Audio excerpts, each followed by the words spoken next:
Marwadi university మంచి భవిష్యత్తు కోసం తెలుగు విద్యార్థులు ఇష్టపడే యూనివర్సిటీ. కాల్ 9059052378 9059052379.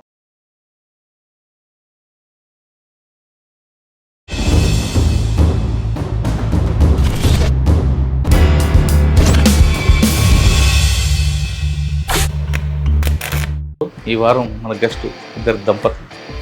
ఒకరు రాజారాం అలియాస్ బోయి నరేంద్రబాబు, తన సహచరిణి నిర్మలక్క అలియాస్ పద్మక్క.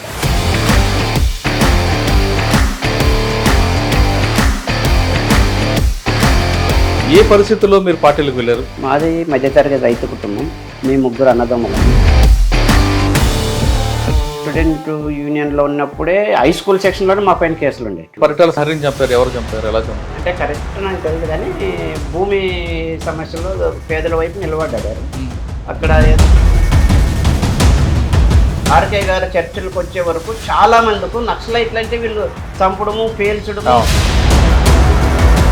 నక్సలైట్ ఉద్యమంలో పోలీసు వాళ్ళు అనేటువంటి వాళ్ళు టార్గెట్ వ్యక్తిగా ఎక్కడా కాలేదు. మీరు ఎందుకు అటువైపు అంటే కమ్యూనిస్ట్ భావాలతో వెళ్ళారా? ఆ కమ్యూనిస్ట్ కుటుంబంలో పుట్టినందుకు వెళ్ళారా? అంటే నాకు మా అమ్మ వాళ్ళకి పెళ్లి కాకముందు నుంచి కూడా మా తాత ఒక కమ్యూనిస్ట్.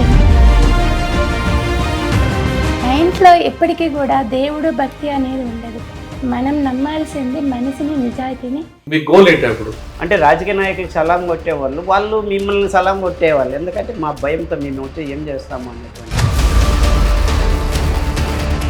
ఇన్ని పార్టీల్లో ఎక్కడ హింస జరగలేదా సార్?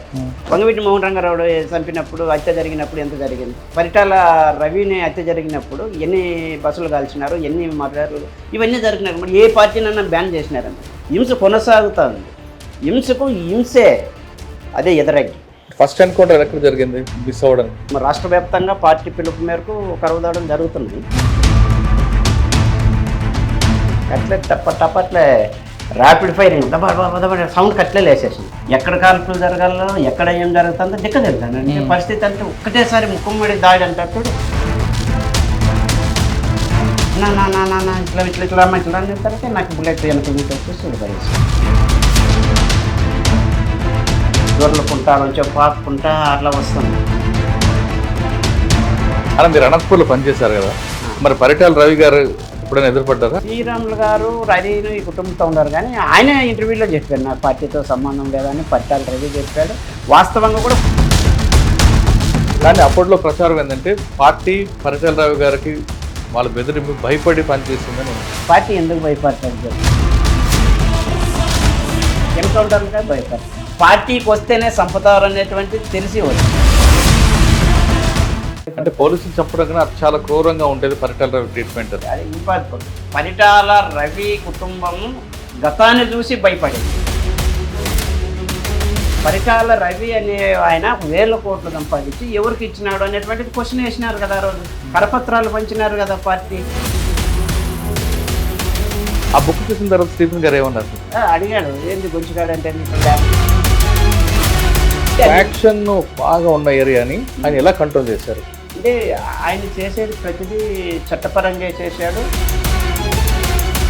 నేను దగ్గర నుంచి చూసిన, నేను అంతకుముందు నేను కలవక ముందు చూసిన స్టీఫెన్ రవీందర్కి నేను కలిసిన తర్వాత ఆయన వరే మంచిదే కదా అనేటువంటిది. ఎందుకంటే ఒక అధికార పార్టీలో గుండాయుధం చేసేవాళ్ళు వీళ్ళందరినీ నక్సలైట్లు భయపడిచ్చేవాళ్ళు. నక్సలైట్లు పిలిపించి వార్నింగ్ ఇచ్చేవాళ్ళు. ఎస్పీ ఆఫీస్కి పిలిపించి బుర్తో వచ్చిన వాళ్ళు ఎవరు ఉన్నారు? ఏ ఎస్పీ ఉన్నారు? ఫ్యాక్షన్స్ చాలా మంది అనంతపురం వదిలి పారిపోయారు అన్నది వాస్తవం. 100%. మీరు జిల్లా అవుట్ సైడ్ ఏమన్నా చేసుకోండి, నేను జిల్లాకి ఎస్పీ, నేనే పాస్. అంటే మీకు మిమ్మల్ని నమ్ముకొని మీకు సపోర్ట్ మద్దతు ఇచ్చిన అందరూ కూడా బయటపడేశారు కేసులు. ఇప్పుడు కూడా నక్సలైట్ల కేసులు నాది ఇట్లా అంటుండవు. నక్సలైట్లు 6 బస్సుల్లో తీసిపోయినా రాజశేఖర్. ఆయన రాజశేఖర్ రెడ్డి పిలిచి, నేను ఒక చేతులు ఎత్తి మొక్కాలంటే పీపుల్స్ వారే, నాకు ఏదైనా నమ్మకం ఉందంటే నక్సలైట్ ఉంటుంది. ఈ ఉద్యమే నన్ను నిలబెట్టింది. ఈ రోజు మీరు వచ్చి ఇంటర్వ్యూ చేసిన నక్సలైట్, ఈ రోజు నేను ఏడున్నా కూడా నక్సలైట్. ఈ లైట్ లేకపోతే నేను ట్యూబ్ లైట్ బర్నైన్ లైట్.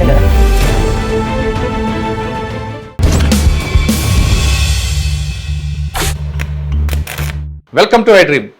గతంలో గ్రామాల్లో ఉన్న పరిస్థితుల ప్రభావంతోనో లేదా భావజాల ప్రభావంతోనో కొంతమంది యువకులు అడవిబాటు పట్టారు.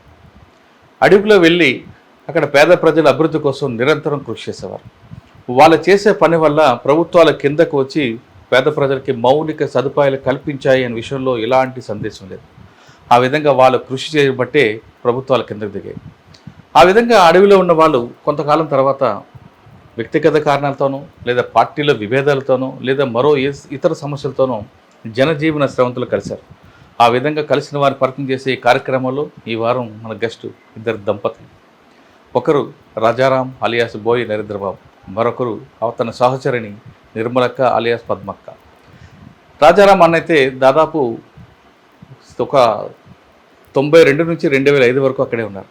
అక్క కూడా 5 సంవత్సరాలు పనిచేశారు. ఎటువంటి పరిస్థితుల్లో వాళ్ళ ప్రభావం అందులోకి వెళ్ళారనే విషయం వాళ్ళని తెలుసుకున్నాం. అయితే ఇందులో రాజారాం అన్న బుక్స్ చదివి 6వ క్లాస్ నుంచే బుక్స్ చదివి అటువైపు వెళితే అక్క వాళ్ళ కుటుంబంలో నుంచి చూసి పెరిగి అటువైపు వెళ్ళారు. వీళ్ళిద్దరూ వేరే వేరే కారణాలతో పార్టీలకు వెళ్ళినా పార్టీ మాత్రం ఇద్దరిని కలిపి ఒక దంపతులు చేసింది. వాళ్ళు పార్టీలకు వెళ్ళిన తర్వాత పేద ప్రజల కోసం ఏం చేశారు, ఎందుకు బయటకు వచ్చారు. సాధారణంగా బయటకు వచ్చిన మాజీ నక్సలు అందరూ కూడా దందాలు చేస్తుంటే వీళ్ళు మాత్రం ఆ కోవను ఎంచుకోకుండా మాజీలందరికీ ఒక సంఘంగా ఏర్పాటు చేసి ధరణి అనే ఒక సంస్థను ఏర్పాటు చేశారు. మాజీలందరికీ భూములు ఇప్పించడంతో పాటు వాళ్ళకి ఆర్థికంగా అన్ని ఆదుకోవడానికి ఒక ధరణి సంఘం పెట్టి వాళ్ళకి ఇప్పటికీ కృషి చేస్తున్నారు. అందరూ కాదు, కొంతమంది దందాలు చేయకుండా ఈయన ఈ కోవ ఎందుకు ఎంచుకున్నారు, అసలు ఎందుకు అటువైపు వెళ్ళారు విషయాన్ని వాళ్ళిద్దరిని తెలుసుకున్నారు. అన్న నమస్తే, అక్క నమస్తే. రాజారాం అన్న నమస్తే. అనగానే మీ గురించి గతంలో ఈ అనంతపురంలో పనిచేసిన ఒక ఆఫీసర్ బాగా చెప్పారు.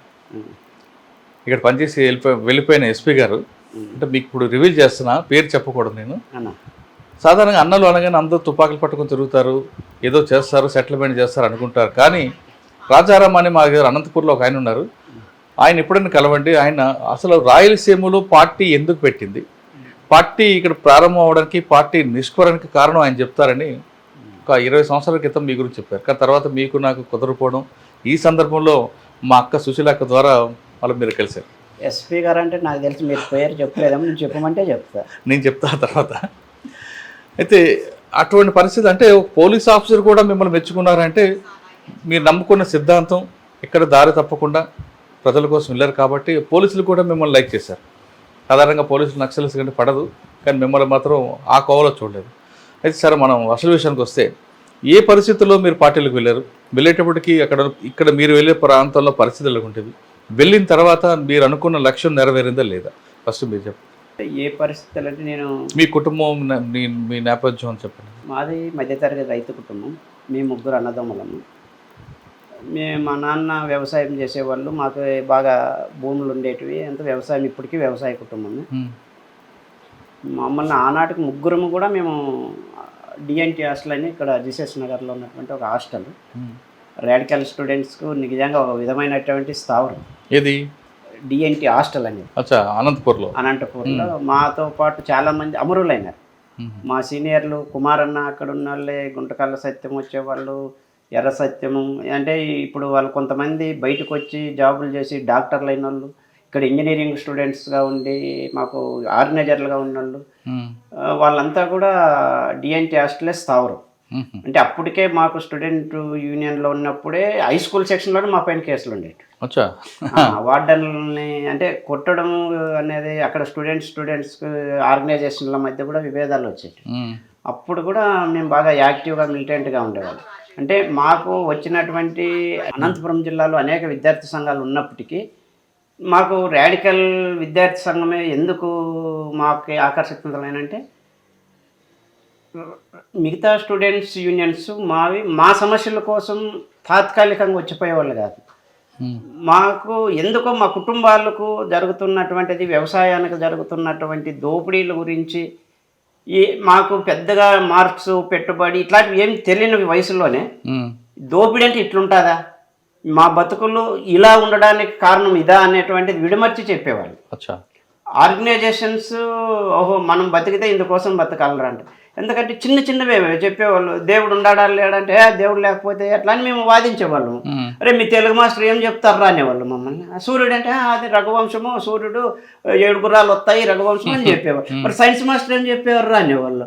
సైన్స్ మాస్టర్ అదంతా గోళం. మరి 2 మాస్టర్ల మధ్య ఇంత తగాదా ఉంది కదరా, ఇంక నీకు హిస్టరీ ఏం తెలుస్తుంది, చరిత్ర ఏం తెలుస్తుంది, మమ్మల్ని క్వశ్చన్ చేసేవాళ్ళు. అరే వాస్తవమే కదా, మరి ఏంది చదువుల్లోనే ఇన్ని తేడాలు ఉన్నాయి, సూర్యుడు దేవుడు ఒకడు అంటాడు కాదు, అది గోళం అంటారు అని ఇట్లా చెప్పేవాళ్ళు. ఉమ్. మీకు హాస్టల్లో వచ్చేటువంటి సోపు డబ్బులతో నుంచి మీకు అందాల్సినటువంటివి ఇవన్నీ ఎక్కడి నుంచి వచ్చినాయి అనేటువంటిది మాకు అక్కడి నుంచే ఎడ్యుకేషన్ వచ్చేసింది. అంటే మా సరైన టైంలో పాఠ్య పుస్తకాలు కానీ ఇట్లా ఆర్గనైజేషన్తో మాకు రిలేషన్ ఏర్పడింది. అంటే మాకు స్కూల్లో కూడా మమ్మల్ని గవర్నమెంట్ జూనియర్ కాలేజ్లో నేను 6th నుంచి ఇంటర్మీడియట్ వరకు అక్కడే చదివాను. అంటే 6th క్లాస్లో కూడా రే డిపార్ట్మెంట్ వాళ్ళంతా పక్కన కూర్చోండి అనేవాళ్ళు. డిపార్ట్మెంట్ అంటే మాకు అప్పుడు అర్థమయ్యేది కదా. పిల్లలు ఏమి అంటే మాకు గెజ్జలు వేసి ఉంటుంది అని హాస్టల్లో, గెజ్జలు వేసి ఉంటుంది మీరు అంతా అని ఇట్లా ఒక టీచర్లే మమ్మల్ని హాస్టల్ విద్యార్థులను పక్కన కూర్చోబెట్టారు. మాకు నిజంగానే అప్పుడు కాకి నిక్కరు, దానికి ఒక వైట్ షర్ట్, వీళ్ళంతా హాస్టల్ విద్యార్థులు అనేటువంటిది ఒక యూనిఫామ్ వల్ల సపరేట్గా చూసేవాళ్ళు.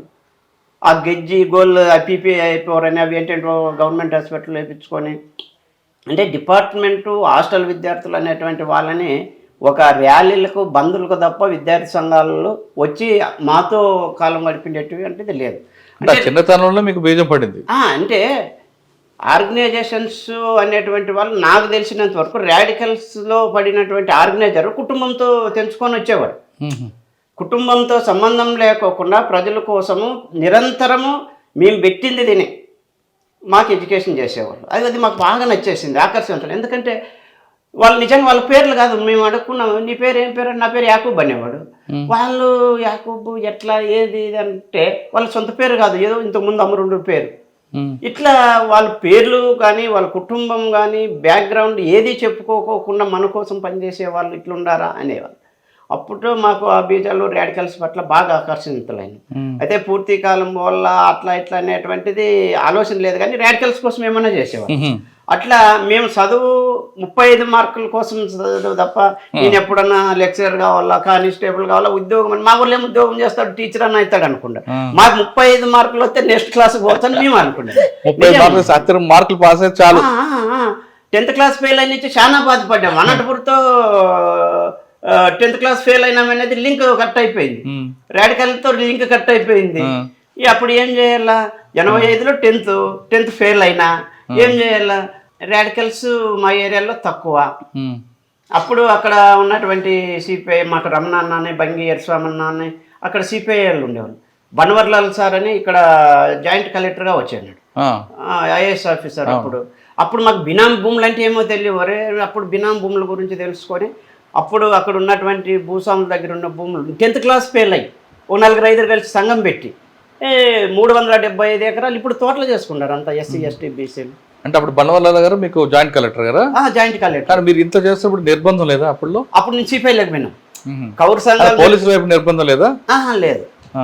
అంటే మాకు నిర్బంధం అంటే పరిటాల హరిని ఎన్కౌంటర్ చేసినప్పుడు 82, 83 ఆ మధ్యలో మేము హై స్కూల్ హాస్టల్లో ఉన్నప్పుడు అప్పుడు చేసినారు. కానీ మేము రాడికల్ విద్యార్థి సంఘాలన్నీ మేము ఓపెన్గా పోయినాం. ఏఆర్ఎస్ఎఫ్ మీటింగ్లకు 85లో ఏఆర్ఎస్ఎఫ్ మీటింగ్ ఆవిర్భావోత్సవానికి వెళ్ళినాం. మళ్ళీ ఇక్కడ ఆర్ఎస్ మహాసభలు జరిపినాం. అప్పుడు గద్దరు గారు వచ్చినప్పుడు అన్ని కార్యక్రమాల్లోనూ, ధర్మారంలో ఆర్ఎస్ మహాసభలు జరిగినప్పుడు అన్నిట్లోనూ జరిగినాయి. అంటే దళాల దగ్గర యూజీ కామ్రేడ్స్తో కూడా మేము ఆర్ఎస్ కార్యక్రమాలు చేసినాము. మళ్ళీ ఇక్కడ లీగల్గా కూడా చేసాం. అన్న అదే సమయంలో పరిటాల శ్రీరాములు గారు కూడా ఉన్నారు కదా, ఆయన దళం చనిపోయాడు మీరు వచ్చేసరికి. కానీ పరిటాల హరి మాత్రం ఉన్నారు. హరి వచ్చేవాడు, హాస్టల్కి వచ్చేవాడు.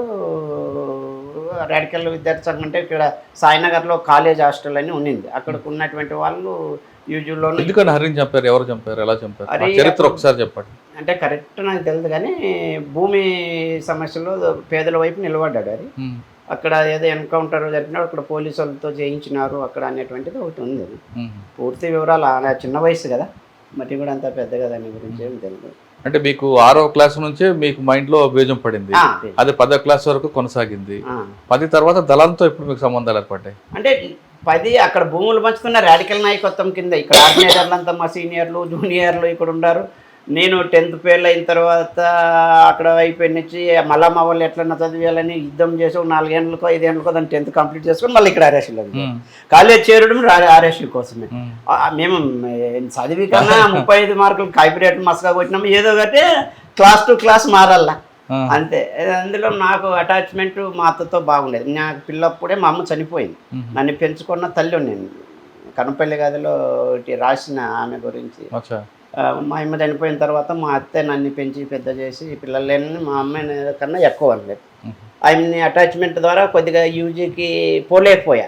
ఇక్కడ మా జిల్లా అంటే మీకు రాడికల్స్ సంబంధాలు కొనసాగుతున్నా దళంతో ఎప్పుడు మీకు పరిచయం ఏర్పడింది? దళాలు ముందు నుంచి ఉన్నాయి పరిచయం. నేను పూర్తిగా దళాలు లేకపోవాలన్నా కూడా తీసుకోలే.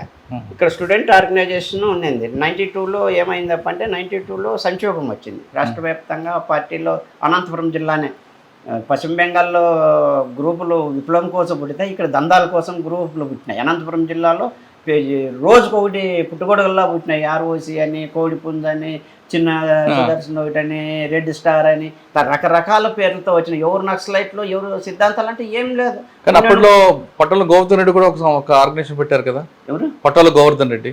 ఎవరు వాళ్ళ పేర్లే తెలియదు. వాళ్ళది దందా జరగాలంటే నక్సలైట్. ఓకే. కొంతమంది ఇట్లా రగ్గ కప్పుకొని పొగ్గొట్టాలు పెట్టుకొని, పొగ్గొట్టమంటే ఇట్లా పైపు ఉంటుంది, ఆ పట్టుకుని అన్నలు వచ్చినారు అని చందాలు వసూలు చేసిన వాళ్ళు ఉన్నారు. మేము అట్లా ఒకవైపు ఏమో ఐడియాలతో కొంతమంది ఉంటారు, భావజాల ప్రభావంతో, కొంతమంది ఆ ముసుగులో దందాలు అంటే నక్సలైట్లు. ఇప్పుడు చర్చిలకు వచ్చే వరకు, ఆర్కే గారు చర్చిలకు వచ్చే వరకు చాలా మందికి నక్సలైట్లు అంటే వీళ్ళు చంపడము, పేల్చడము అనేటువంటి ఒక దుష్ప్రచారం జరిగింది. అంటే మీడియా కావచ్చు, సారీ మీరేమనుకోవద్దంటే బయట ఉన్నటువంటి ఇటువంటి ఈ భావజాలాలు అన్నీ కూడా నక్సలైట్లు అంటే వీళ్ళు ఏదో దొంగతనాలు చేస్తారు, మర్డర్లు చేస్తారు.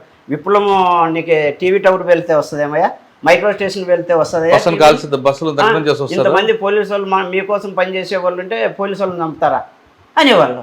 అరే పోలీసు వాళ్ళని ఎందుకు చంపుతారు నక్సలైట్లు? ఇప్పుడు నేనున్నాను, నేను నక్సలైట్, నేను బజార్ అంటే నాకు స్టిక్కర్ ఉంది నక్సలైట్ అని.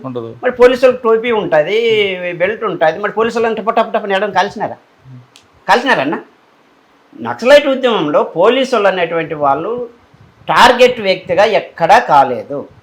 ఉద్యమ ప్రభావంలో ఒక పర్సనల్గా పోలీసు వచ్చి ఆ ఉద్యమాన్ని అనచాలన్నా ఆయన రివార్డు కోసమో, అవార్డు కోసమో అక్కడ ఉన్నటువంటి గ్రామాల్లో కానీ మిలిటెంట్ల పైన అరాచ్మెంట్ పెరిగినప్పుడు ఈ ఉద్యమానికి అడ్డంకి వచ్చిన అడ్డు తొలగించారు తప్ప ఎవరిని చంపలే. టార్గెట్ ఎక్కడ అంటే పోలీసులు చంపడం వెనక ఉద్దేశం కూడా ఆయుధాల కోసం తప్ప వాళ్ళ మీద వ్యక్తిగతంగా ఆయుధాల కోసం కూడా కట్టేసి ఇప్పుడు మనం దానికి డిండి కానీ మన చాలా దగ్గర జరిగినాయి. ఎందుకు మనకు ఈ ఒరిస్సాలో కోరాపుట్ సంఘటన ఉంది. కోరాపుట్ సంఘటనలో ఎవరిని చంపినాము?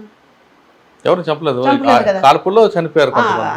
కాల్పులు చేసినారు కానీ ఎక్కడ చెప్పేది జంపన్న అదే కదా చేసిన కల్లెమెల్ల బల్లెమెల్ల అక్కడ అటాక్ రైడ్ చేసినప్పుడు జరిగినటువంటి తప్ప అది డైరెక్ట్ వారు తప్ప టార్గెట్గా పోలీసులు చంపింది అయితే నాకు తెలిసినంత వరకు టార్గెట్ అయి ఉద్య ప్రభావంతో అయినటువంటి వాళ్ళు నీకు తెలిసినట్టే పరదేశ్ నాయుడు, ఉమేష్ ఇటువంటి వాళ్ళని వీళ్ళ వల్ల వీళ్ళు ఒక టార్గెట్గా యాంటీ కమ్యూనిజం అనేటువంటి దాన్ని ఒక బుక్కులు రాసి దీన్ని ఒక గ్రౌండ్స్ అని ఏర్పాటు చేసి ఉద్యమానికి పూర్తిగా ఉన్నటువంటి ఆ విధంగా అనుకుంటే వ్యాస్ గారు కానీ, ఉమేష్ చందర్ కానీ, పరదేశ్ నాయుడు అందరూ కూడా టార్గెట్ అయ్యారు కదా. టార్గెట్ అయినారు కదా. నేను అనేది అటువంటి వాళ్ళు పోలీస్ అనేవాళ్ళు టార్గెట్ అయినటువంటి వాళ్ళని చేసింటారు. ఇప్పుడు నాకు పోలీసులకి ఏం లేదు. పార్టీకి అంటే ప్రజా ఉద్యమానికి ఆ యుద్ధంలో ఒకవైపు వాళ్ళు ఒకవైపు వీళ్ళు ఉన్నప్పుడు యుద్ధంలో ఎవరు ముందు చేయితే వాళ్ళది అది కామన్. ఓకే. అంతవరకు వెళ్ళక ముందు మీరు పార్టీకి ఎప్పుడు పూర్తి స్థాయిలో పనిచేయడం ప్రారంభించారు? 92 అంటే పార్టీ అప్పటి వరకు స్టూడెంట్ ఆర్గనైజేషన్ ఉండబంది మీకు? మామూలుగా లీగల్గా ఉండా, ఇంటితో సంబంధాలు ఉన్నాయి, ఇంటి నుంచి చేసుకుని ఉండా. 92 నుంచి ఇంకా నువ్వు పూర్తి రావాల్సిందే అన్నటువంటి పార్టీ. నువ్వు ఎన్నాళ్ళని ఇట్లుంటావు, నువ్వు ఫ్యామిలీతో తెంచుకోవాలి నువ్వు అనేటువంటిది. అంటే అప్పటికి నిజంగా అయితే అనంతపురం జిల్లాలో సంక్షోభం తీవ్రమైంది. కొండపల్లి సీతారామయ్య లాంటి పెద్ద తల పోతే ఇంకేడుంటారు అనేటువంటిది మాకు ఇక్కడ ఎక్కడా లేదంటే గణపతి వర్గం అని పెట్టేసినారు పేరు. సిపిఎంఎల్ పీపుల్స్ వార్ పార్టీ అనేది గణపతి వర్గం అని 92లో పెట్టారు. అప్పుడు పుల్లంజన్న వచ్చాడు మా జిల్లాకు. పుల్లంజన్న రాష్ట్ర సెక్రటరీగా ఉన్నాయని ఆయన వచ్చినాడు. నేను అప్పుడప్పుడే ఆయన రావడం నా అదృష్టం. పుల్లంజన్న చూద్దాం అనుకోవాలి. ఆయన క్యాప్ కూడా నేను కొన్నేళ్ళు దళంలో నా బ్యాగ్లో పెట్టుకున్నా. అంటే పుల్లంజన్న అంటే ఆ ఊపు వచ్చేది మాకు. ఆయన వచ్చినాడు, ఇది ఆయనకు ఇట్లా తలకాయ వరకొని ఇది అయ్యలేదు ఇదంతా అనేసి. ఇకంటే కొమ్ములు తిరిగినటువంటి యోధులు ఉన్నారు ఇటువంటి అనంతపురం జిల్లాలో. అంటే బండాయి మాస్టర్ కావచ్చు, ఇట్లా వాళ్ళంతా ఆర్కేను వీళ్ళంతా కూడా రాజకీయాల ఉదాహరణలు. వీళ్ళు రిపోర్ట్లు పైకి పోలే, వీళ్ళు చేసేటువంటి లొసుగులు ఇవన్నీ బయటపడితే ఇబ్బంది అవుతుంది అనేటువంటి దాని నుంచి చాలా ఇబ్బంది పడినారు. అప్పుడు ఎవరు నిలవన్నారు? అప్పుడు డీసీ జిల్లా కమిటీ ఉండేది సత్యం కుమార్ అన్నను సత్యం ఇద్దరే. రామచంద్రప్ప అన్నాడు.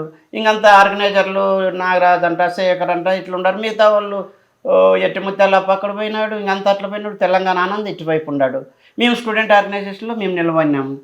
ఏం చేయాలనేది అర్థం కాకపోతే నువ్వు ఇంక ఫుల్ టైమర్గా రావాలా అని సరే సరేలేనా ఇంకా ఫుల్ టైమర్ అంటే ఇంక ఇప్పుడు చేస్తుండేది కదా. మేమేం యాడ్ ఉన్నామప్ప యాపద్దు కాలేజ్ పోయినామని మేమంటే అట్లా కాదు, దీంట్లో ఒకటి ఉంటుంది అని నిర్మాణ పద్ధతులు అవన్నీ చేసేసి నీ అబ్జర్వేషను అంటే విప్లవంలో నారాయణమూర్తి సినిమాలు చూసి బూట్లు చూసి పోయేటువంటి కార్యక్రమం ఉండదు. బయట అనుకుని అట్లా ఉత్సాహంగా పోయి అన్నల్లో కలిసిపోతే ఇంకా అయిపోతుంది అంటే ఒక అబ్జర్వేషన్ పెట్టేవాళ్ళు. నిజంగా మన నైతికమైనటువంటి విలువలు కావచ్చు, నీ బ్యాక్గ్రౌండ్ కావచ్చు, నీ ప్రాక్టీస్ మొత్తం సర్వే ఉండేది వాళ్ళు. అది కింద నుంచి ఒక శిల్లలో పెట్టి ఒక సంఘం నుంచి అక్కడి నుంచి మళ్ళీ పైన చర్చించి డీసీలో చర్చించి నీకు అంటే పిఆర్ అంటే పూర్తి విప్లవకారుడిగా ఇచ్చేటువంటి రోజులు అవి రూల్స్. అది అప్పట్లో మనం అన్నీ పాస్ అయినాము, రాకోకుండా ఉండవు ఏంది నీ పరిస్థితి అనేటువంటిది అన్నారు. అంటే 92లో మీరు పార్టీకి పూర్తిగా అంటే 92 అదే చెప్పారు కదా. అప్పుడు మా తుపాకులు డంపులు ఇవన్నీ పరిటాల రవి వాళ్ళు వీళ్ళు ఆర్ఓసీలో వాళ్ళు వీళ్ళంతా తీసుకుపోతున్నారు. మా ఊరికి వచ్చింది దళం. మా ఊరికి దళమే వచ్చేది కాదు. వచ్చేసి ఇట్లా నరేంద్ర ఉన్నాడంటే నన్ను అప్పుడు ఇంకా రామచంద్రప్పన్న వాళ్ళంతా లోపలే ఉన్నారు. ఊరు బయట వచ్చి పడుకొని ఇంక ఎట్లా మనదంత పరిస్థితి ఇది ఉంది ఇట్లా అంటే అప్పటికే ఆనంద్ అని ఇక్కడ తిరిగేవాడు. మాతో పాటు ఉండేవాడు. నా రూమ్లో స్టూడెంట్ ఆర్గనైజర్ అక్కడ తెలంగాణ నుంచి ఇంక రా బా ఎన్నాళ్ళు ఉంటాడు. మా కుటుంబంతో ఆయనకి బాగా అమ్మ మేము సన్నోని వేసిపోతాం అది ఇది అని చెప్పేసినారు. అట్లా వెంకటాపురం కల్లా అట్లా వెళ్ళిపోతే ఆడ నరసింహకోట దగ్గర ఆ రోజు మేము దళం ఉంటే గుట్టకు అగ్గి పెట్టినారు. వీళ్ళంతా వచ్చేసి ఆడైతే అప్పుడు డంపుల్లోనూ ఆడంతా ఈ సంక్షోభం మీటింగ్ అయిపోతేనే పార్టీ చీలిపోయింది. అంత కొండపల్లి సీతారామయ్య మన వైపే ఉన్నాడు, ఇంకేడుంది పార్టీ అది ఇదని. ఓరే నేమన్నట్టు గుట్టకు అగ్గిచ్చి సంపల్లో నీకు రాళ్ళు కొడివన్లు అన్నీ వేసుకొని వచ్చి గుట్టకు అగ్గి పెట్టేశారు. ఈరోజు మా ధరణి సభ్యుడు ఉండి హరి అని ఇప్పుడు వచ్చింది ఇంకొక ఆయనకి గాయాలు తగిలినాయి. నేను ఆ రోజే టౌన్కి వచ్చేసి పోయేతలకే ఇట్లా హరిని ఇట్లా వేసినారని అక్కడ గంగంపల్లి అని ఉంటుంది. ఆడొచ్చి నన్ను బస్సులో దింపుకున్నారు. సంగమంలో వచ్చి నువ్వు పోవద్దు ఆడ ఇట్లా గలాట జరుగుతుంది అగ్గి పెట్టి ఇట్లా చేసినారు. ఆయన వేసుకొచ్చినట్టు ఆయన వేసుకొచ్చి హాస్పిటల్లో పెట్టేసి చూపించు. 92లో మీరు వెళ్ళారు పార్టీకి. మీరు కాస్త అక్క మీరు చెప్పండి.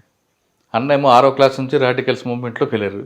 మీరు చదువుకోకపోయినా ఏమి పరిచయం కొంచెం చెప్తా అసలు పార్టీకి ఎలా పరిచయం అయ్యారు మీరు? మీ కుటుంబం మీరు ఎందుకు అటువైపు అంటే కమ్యూనిస్ట్ భావాలతో వెళ్ళారా? ఆ కమ్యూనిస్ట్ కుటుంబంలో పుట్టినందుకు వెళ్ళారా? మా అమ్మ వాళ్ళది బళ్ళారి, మా తాత వాళ్ళది తాడిపత్రి పస్లూరు కొట్టాలపల్లి అనమాట, తాడిపత్రి దగ్గర. మా తాత అక్కడ వాళ్ళ రెడ్డి అయినా కూడా తను కమ్యూనిస్ట్ లాగానే పనిచేస్తున్నాడు మొత్తం అందరితో. అక్కడ భూస్వాములందరికీ జరిగే వ్యతిరేకత అంతా తీసుకొచ్చి వాళ్ళందరితో ఫైటింగ్ చేసుకుంటేనే మా తాత అక్కడి నుంచి ఇంకా ఉండలేని పరిస్థితిలో తాడిపత్రి చేరినాడు. అంటే నాకు మా అమ్మ వాళ్ళకి పెళ్లి కాకముందు నుంచి కూడా మా తాత ఒక కమ్యూనిస్టే, ఉమ్మడి కమ్యూనిస్ట్ పార్టీ నుంచి కూడా ఉన్నాడు మా తాత. అమ్మ నాన్న.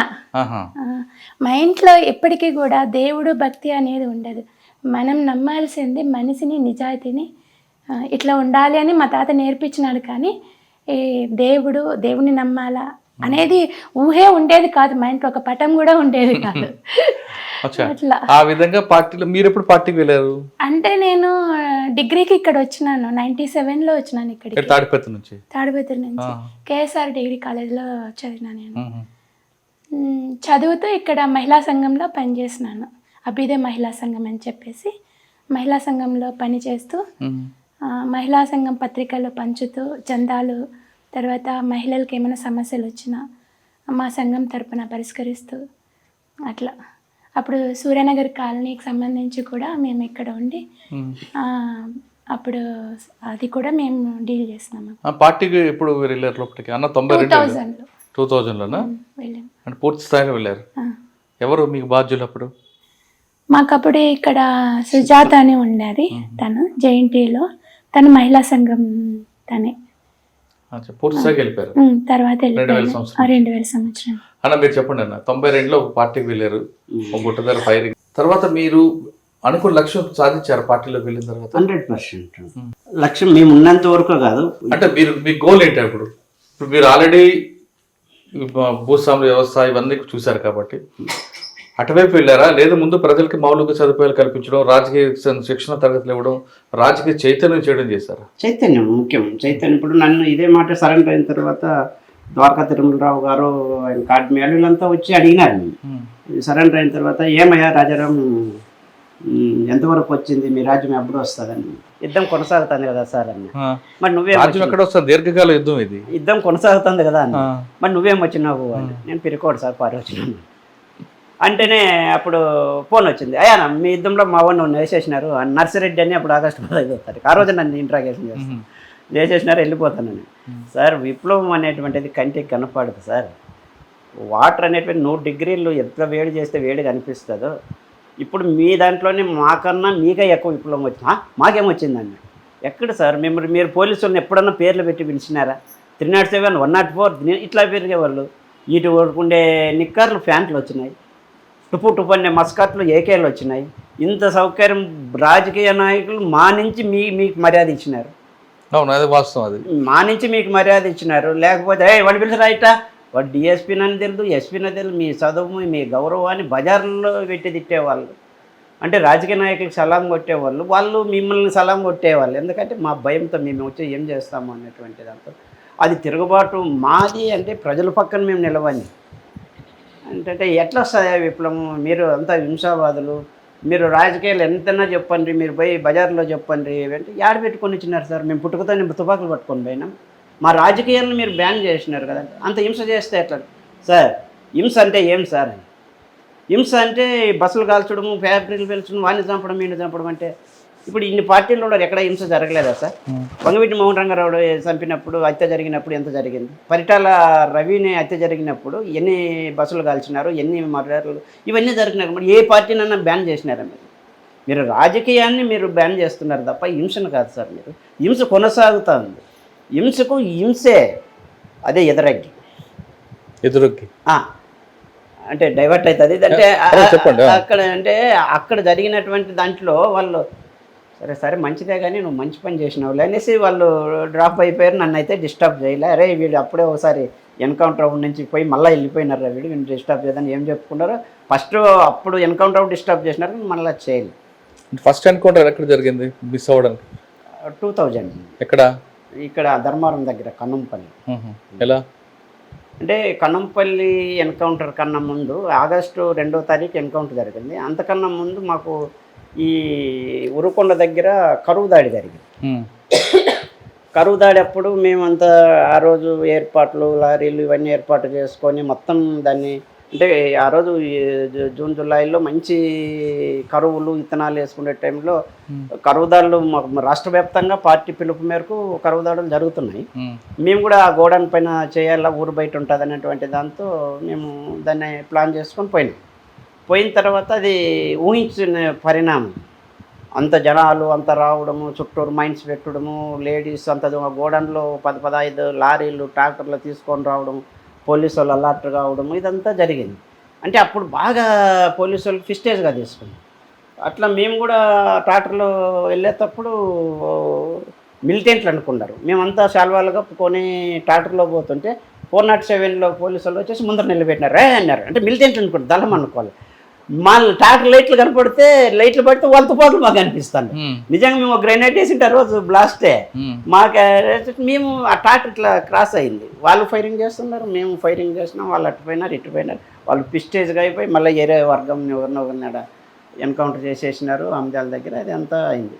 అప్పటి నుంచి బ్రహ్మాండమైనటువంటి నిర్బంధం పెరిగింది. ఎట్లా చూసినా పోలీసులు అదంతా జరుగుతూ వచ్చింది. మేము అటు సైడ్ నుంచి ఇటు సైడ్ జిల్లా మీటింగ్లు, రాష్ట్ర కార్యక్రమాలు వచ్చినాయి. ఆ దళం నుంచి ఇట్లా వస్తూ ఉన్నాం.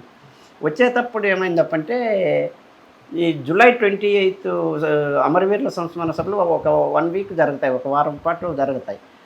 అట్లా మా నుంచి విడిపోయి పక్కన ఉన్నటువంటి ఆనంద్, ఎటుముతెల్లపు గ్రూప్లో ఉన్నటువంటి వాళ్ళు, ఆయన అక్కడ మా పార్టీలో ఉన్నప్పుడు అదే ఏరియాలో షెల్టర్ తీసుకునేవాడు, ఎక్కడ కన్నంపల్లి దగ్గర.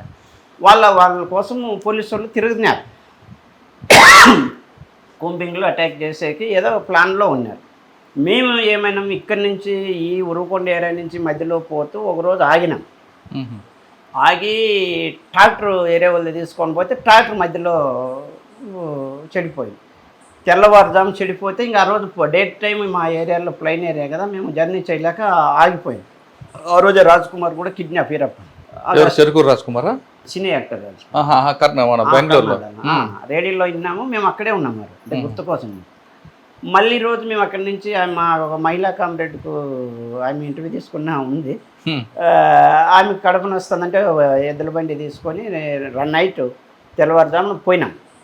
అంటే బండి స్పాట్ వరకు పోదు కదా అనేటువంటి దాంతో మేము ఇంకో 2 విలేజ్ల ముందే ఇడిచేసి నడుచుకుంటూ పోయినాం.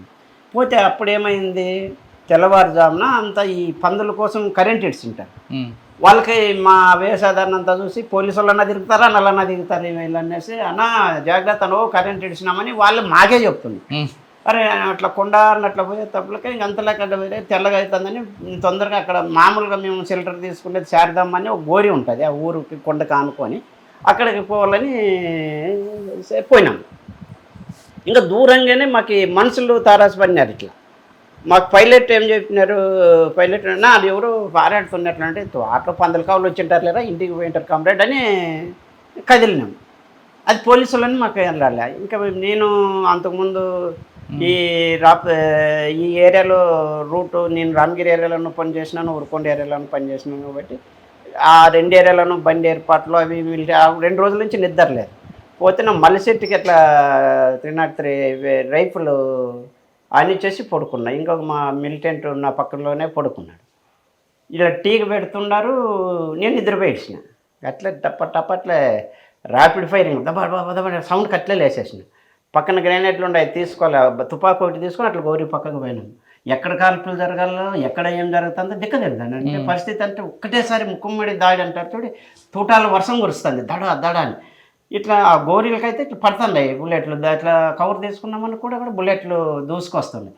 నా పక్కన ఇంకొక సరోజ్ అనే కామ్రేడ్ ఉండే, నా ఇట్లా అనేసరికి నాకు బుల్లెట్ వెనకల నుంచి వచ్చేసి ఇటు పడేసి ఇట్లా పట్టుకుంటే ఇట్లా కోడి రక్తం మాత్రం చుమ్మేస్తాను. అది ఎస్ఎల్ఆర్ రైఫుల్ కాబట్టి బాగా దగ్గర నుంచి పడింది. ఇట్లా పట్టుకున్నాను. అన్నా అంటే అమ్మ నువ్వు వెళ్ళిపో అని ఊరు దగ్గరే ఉంటుంది, నువ్వు వెళ్ళిపో కంప్లైంట్ అని చెప్పేసి నేను అటు నుంచి ఇట్లా కొద్దిగా ఒక 50 అడుగుల దూరం అట్లా పోయి గుట్ట ఉంటుందండి. ఆ గుట్ట దగ్గర పడేసి ఇట్లా చూస్తే అప్పటికే ఆ జొన్న చేను ఉంటుంది, ఆ చేనులో కోసినారు, గూర్లు వేసినారు. అప్పటికే 2-3 బాడీలు కనిపిస్తాను. అరే ఏంద్రా ఇట్లా అయిపోయింది. నేను నిద్రలో ఉన్నా, ఫైరింగ్ ఎక్కడ చేయలేదు, పూతలు వేస్తున్నారు వాళ్ళు, పై చేయి వాళ్ళు కవర్లో తీసుకున్నారు, అన్నీ రకరకాలుగా అటాక్ చేశారు. అది కదా ఇలా నేను ఊరికే 2-3 ఫైరింగ్ చేసినాను. అవి వచ్చి గుట్టకి, నేను ఉండే చిన్న గుట్ట రాళ్ళ గుట్ట చేనులో, ఇట్లా గుట్టకి తుపాకి బుల్లెట్లు పడతాంటే ఇట్లా ఖన్యాన్ని రాళ్ళు పగలుతాండే. అప్పుడు పోయింది చెవు. అంటే అది నాకు అప్పుడు కూడా తెలియదు అది పోయిందని. మళ్ళీ నేను హాస్పిటల్లో చూపించుకున్నప్పుడు నరం కట్టింది, ఇప్పటికీ ఆ చెవు పనిచేయదు. ఇది రక్తం అయితే ఇట్లా కారుతుంది. నేను ఇంత మెడిసిన్ నేనే దళం డాక్టరు టీచర్ అన్ని సర్వం నేనే అనుకో. అప్పుడు మన దగ్గర ఏముంది, చిన్న మెడికల్ బాక్సులు పెట్టేవాళ్ళం. అంటే దాంట్లో బ్లీడింగ్ కాకుండా రివిష్ అని ఒక ఇంజక్షన్ ఉంటుంది. అది ఒక ఇంజక్షను, యాంప్సిలిన్, డైక్లోఫెనాక్, పైన్ కిల్లర్లు అవి ఇవన్నీ ఉండేటివి. ఇంకా మనం ఏం చేయాలి, ఇట్లా పట్టుకొని తీస్తే ఈ పక్క కన్నా అరిచే ఎంత పెడితే అంత పోయేటట్లు ఉంది. పక్క రక్తం ఇట్లా కారుతూ ఉంది. అప్పటిదాకా మన దగ్గర కాటన్ ఉండింది. ఆ కాటను ఒక రివిష్ ఇంజక్షన్ కొట్టి దాని మీద పోసేసి ఉండే కాటన్ అంతా దాని మీద పెట్టి, మాకు కట్ షిప్లు అంటే అప్పుడు లుంగీలు చింత కట్టుకుంటాడు, ప్యాంట్ 4 జేబులు ఉంటాయి కదా మాకు, అది దాన్ని బిర్రగా కట్టేసేసి దాన్ని ప్యాంట్ అట్లా వేసుకొని ఇచ్చిన. సరే ఏమవుతుందని ఇట్లా చూస్తే కూతలు వేస్తున్నారు. ఇంక పరిస్థితి చాలా ఉంది. ఇక్కడ నుంచి కిల్లింగ్ రేంజ్ దాటాలా, ఇక్కడ నుంచి మనం విధంగా మనం ముందుకు వెళ్ళాలి అనేటువంటి దాంతో అనుకుంటాం. మొత్తం అన్నీ చూసుకుంటే ఏమన్నా లెటర్స్ ఏమన్నా ఇంపార్టెంట్ ఏమన్నా అంటే దాని కింద పెట్టినా. మన దగ్గర 200-300 ఉండే క్యాష్ కూడా ఇంకా నేను డిసైడ్ అయ్యాను.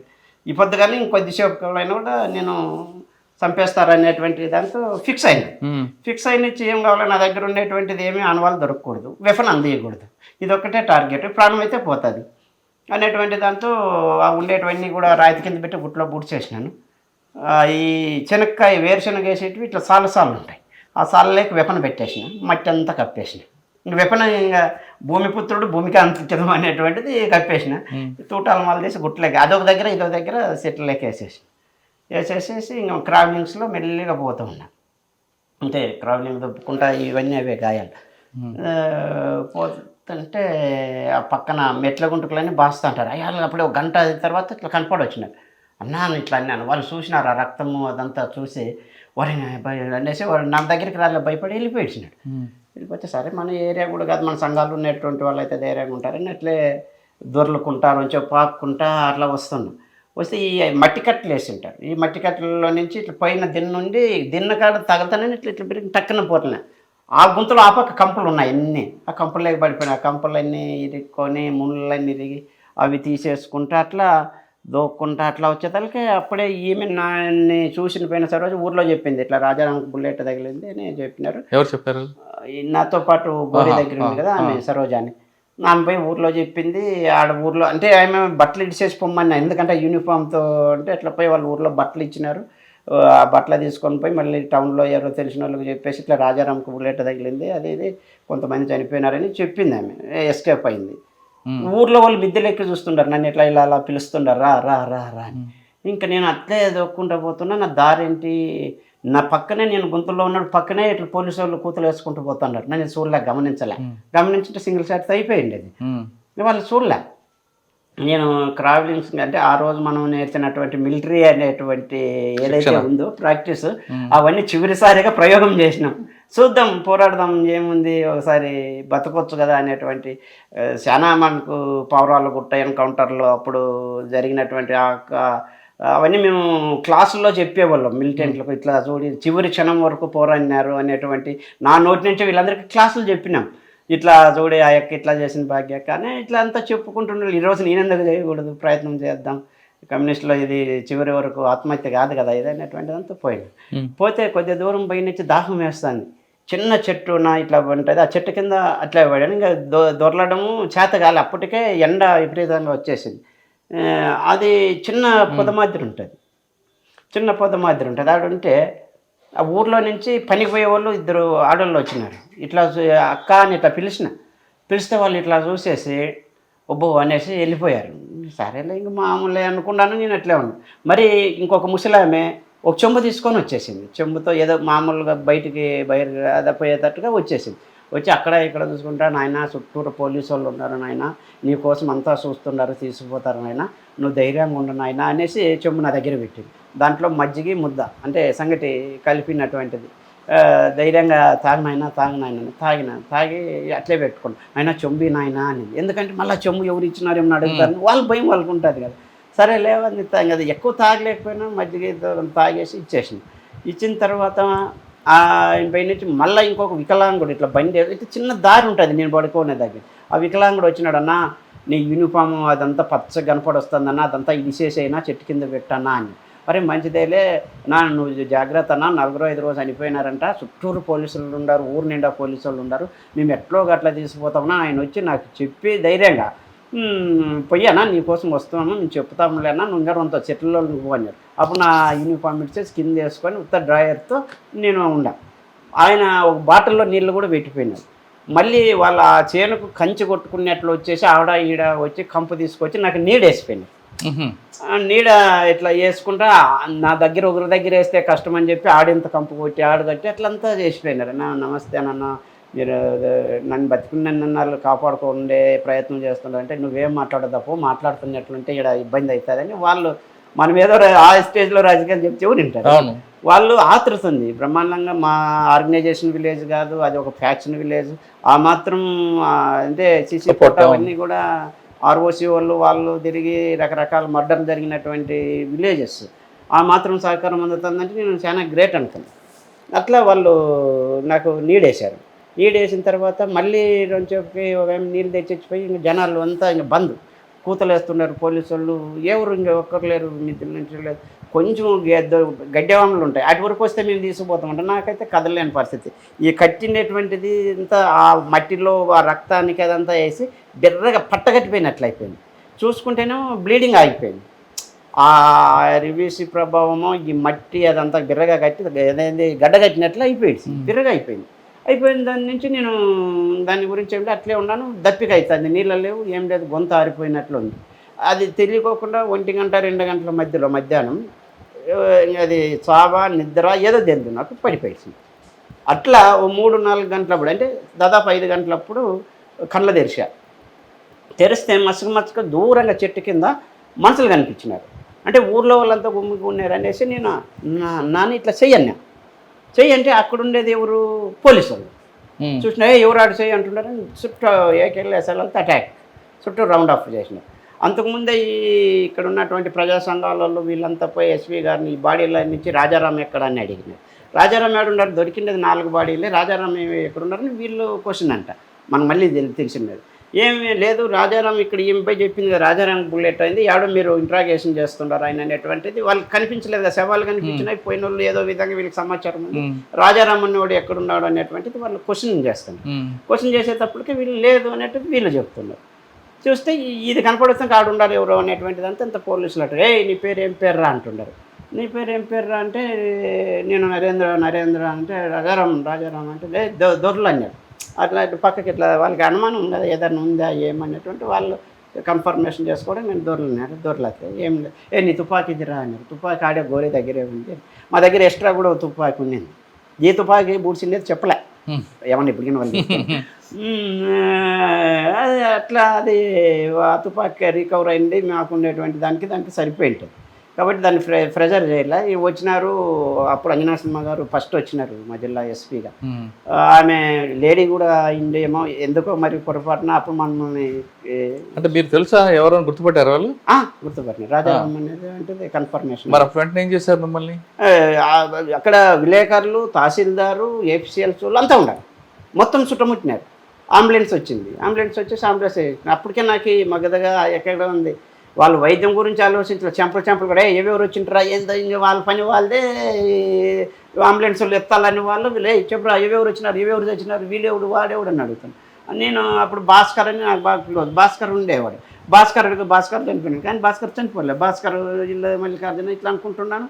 అట్లే సృహ కోల్పోతా ఉన్నాను. అట్లే తీసుకొచ్చినారు, ధర్మవరం తీసుకొచ్చిన తర్వాత అక్కడ నన్ను హాస్పిటల్లో బ్లడ్ ఎక్కించినారు. అప్పుడు కళ్ళ తెరిచి చూస్తే అప్పుడు ఇక్కడ లోకల్లో ఉన్నటువంటి లాయర్లు నాకు పరిచయస్తులు ప్రజా సంఘాలలో నాకు ఇరిగిన ముళ్ళు అవన్నీ తీసి నాకన్నా వాళ్ళు ఏడుస్తూ ఉన్నారు. అంటే వాళ్ళ కుటుంబాలతో బాగా సన్నిహిత సంబంధాలు, నేను స్టూడెంట్ ఆర్గనైజర్గా ఉన్నప్పుడు ఇక్కడ టౌన్లో ఉన్నటువంటి వాళ్ళు ప్రజా సంఘాలలో బాగా పరిచయస్తులు బాగా ఇబ్బంది పడినారు.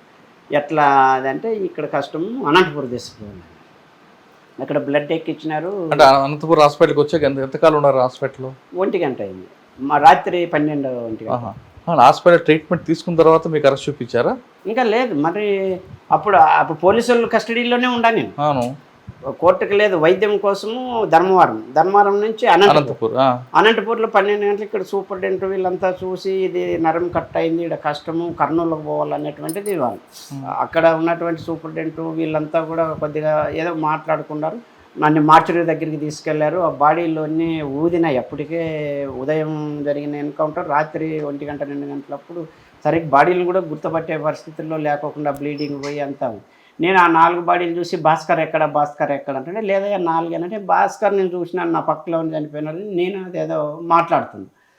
అప్పుడు లేదు ఇవే అన్నారు. సరే లేదు, అటు నుంచి మళ్ళీ కర్నూలు తీసుకున్నారు, రాత్రికి తెల్లారే తలకే కర్నూలులో తీసుకుపోయినారు. కర్నూలులో ప్రిజనర్స్ వార్డులో వేసేసినారు, బాగా బేడీలు వేసినారు, మంచాన్ని కట్టేసి ఇచ్చినారు. మరి నేను ఎక్కడ పోతాను అనుకుంటే వాళ్ళ బాధ వాళ్ళు ఈ గ్రేహౌండ్స్ వాళ్ళు అక్కడికి వచ్చిన స్పెషల్ బ్రాంచ్ వాళ్ళు వచ్చేసి రాజారాం నేను నీ కులమని ఒకడు అంటారు, ఇంకొకరు వచ్చేసి నువ్వు బాగా తెలుసు, నువ్వు సిన్సియర్ అట్లా అంటారు. మామూలు ఇవన్నీ ఉంటాయంటే ఓరు డబ్బులు ఇచ్చేకొస్తారు. ఏం చేయాలి నేను డబ్బులు, నేను ఏం చేస్తాను చెప్పు, అడవిలోనే ఏం చేయకోకుండా ఈడ పేషెంట్గా మీకు నేనేం చేయాలి డబ్బులు అంటే ఏదో మా తృప్తి.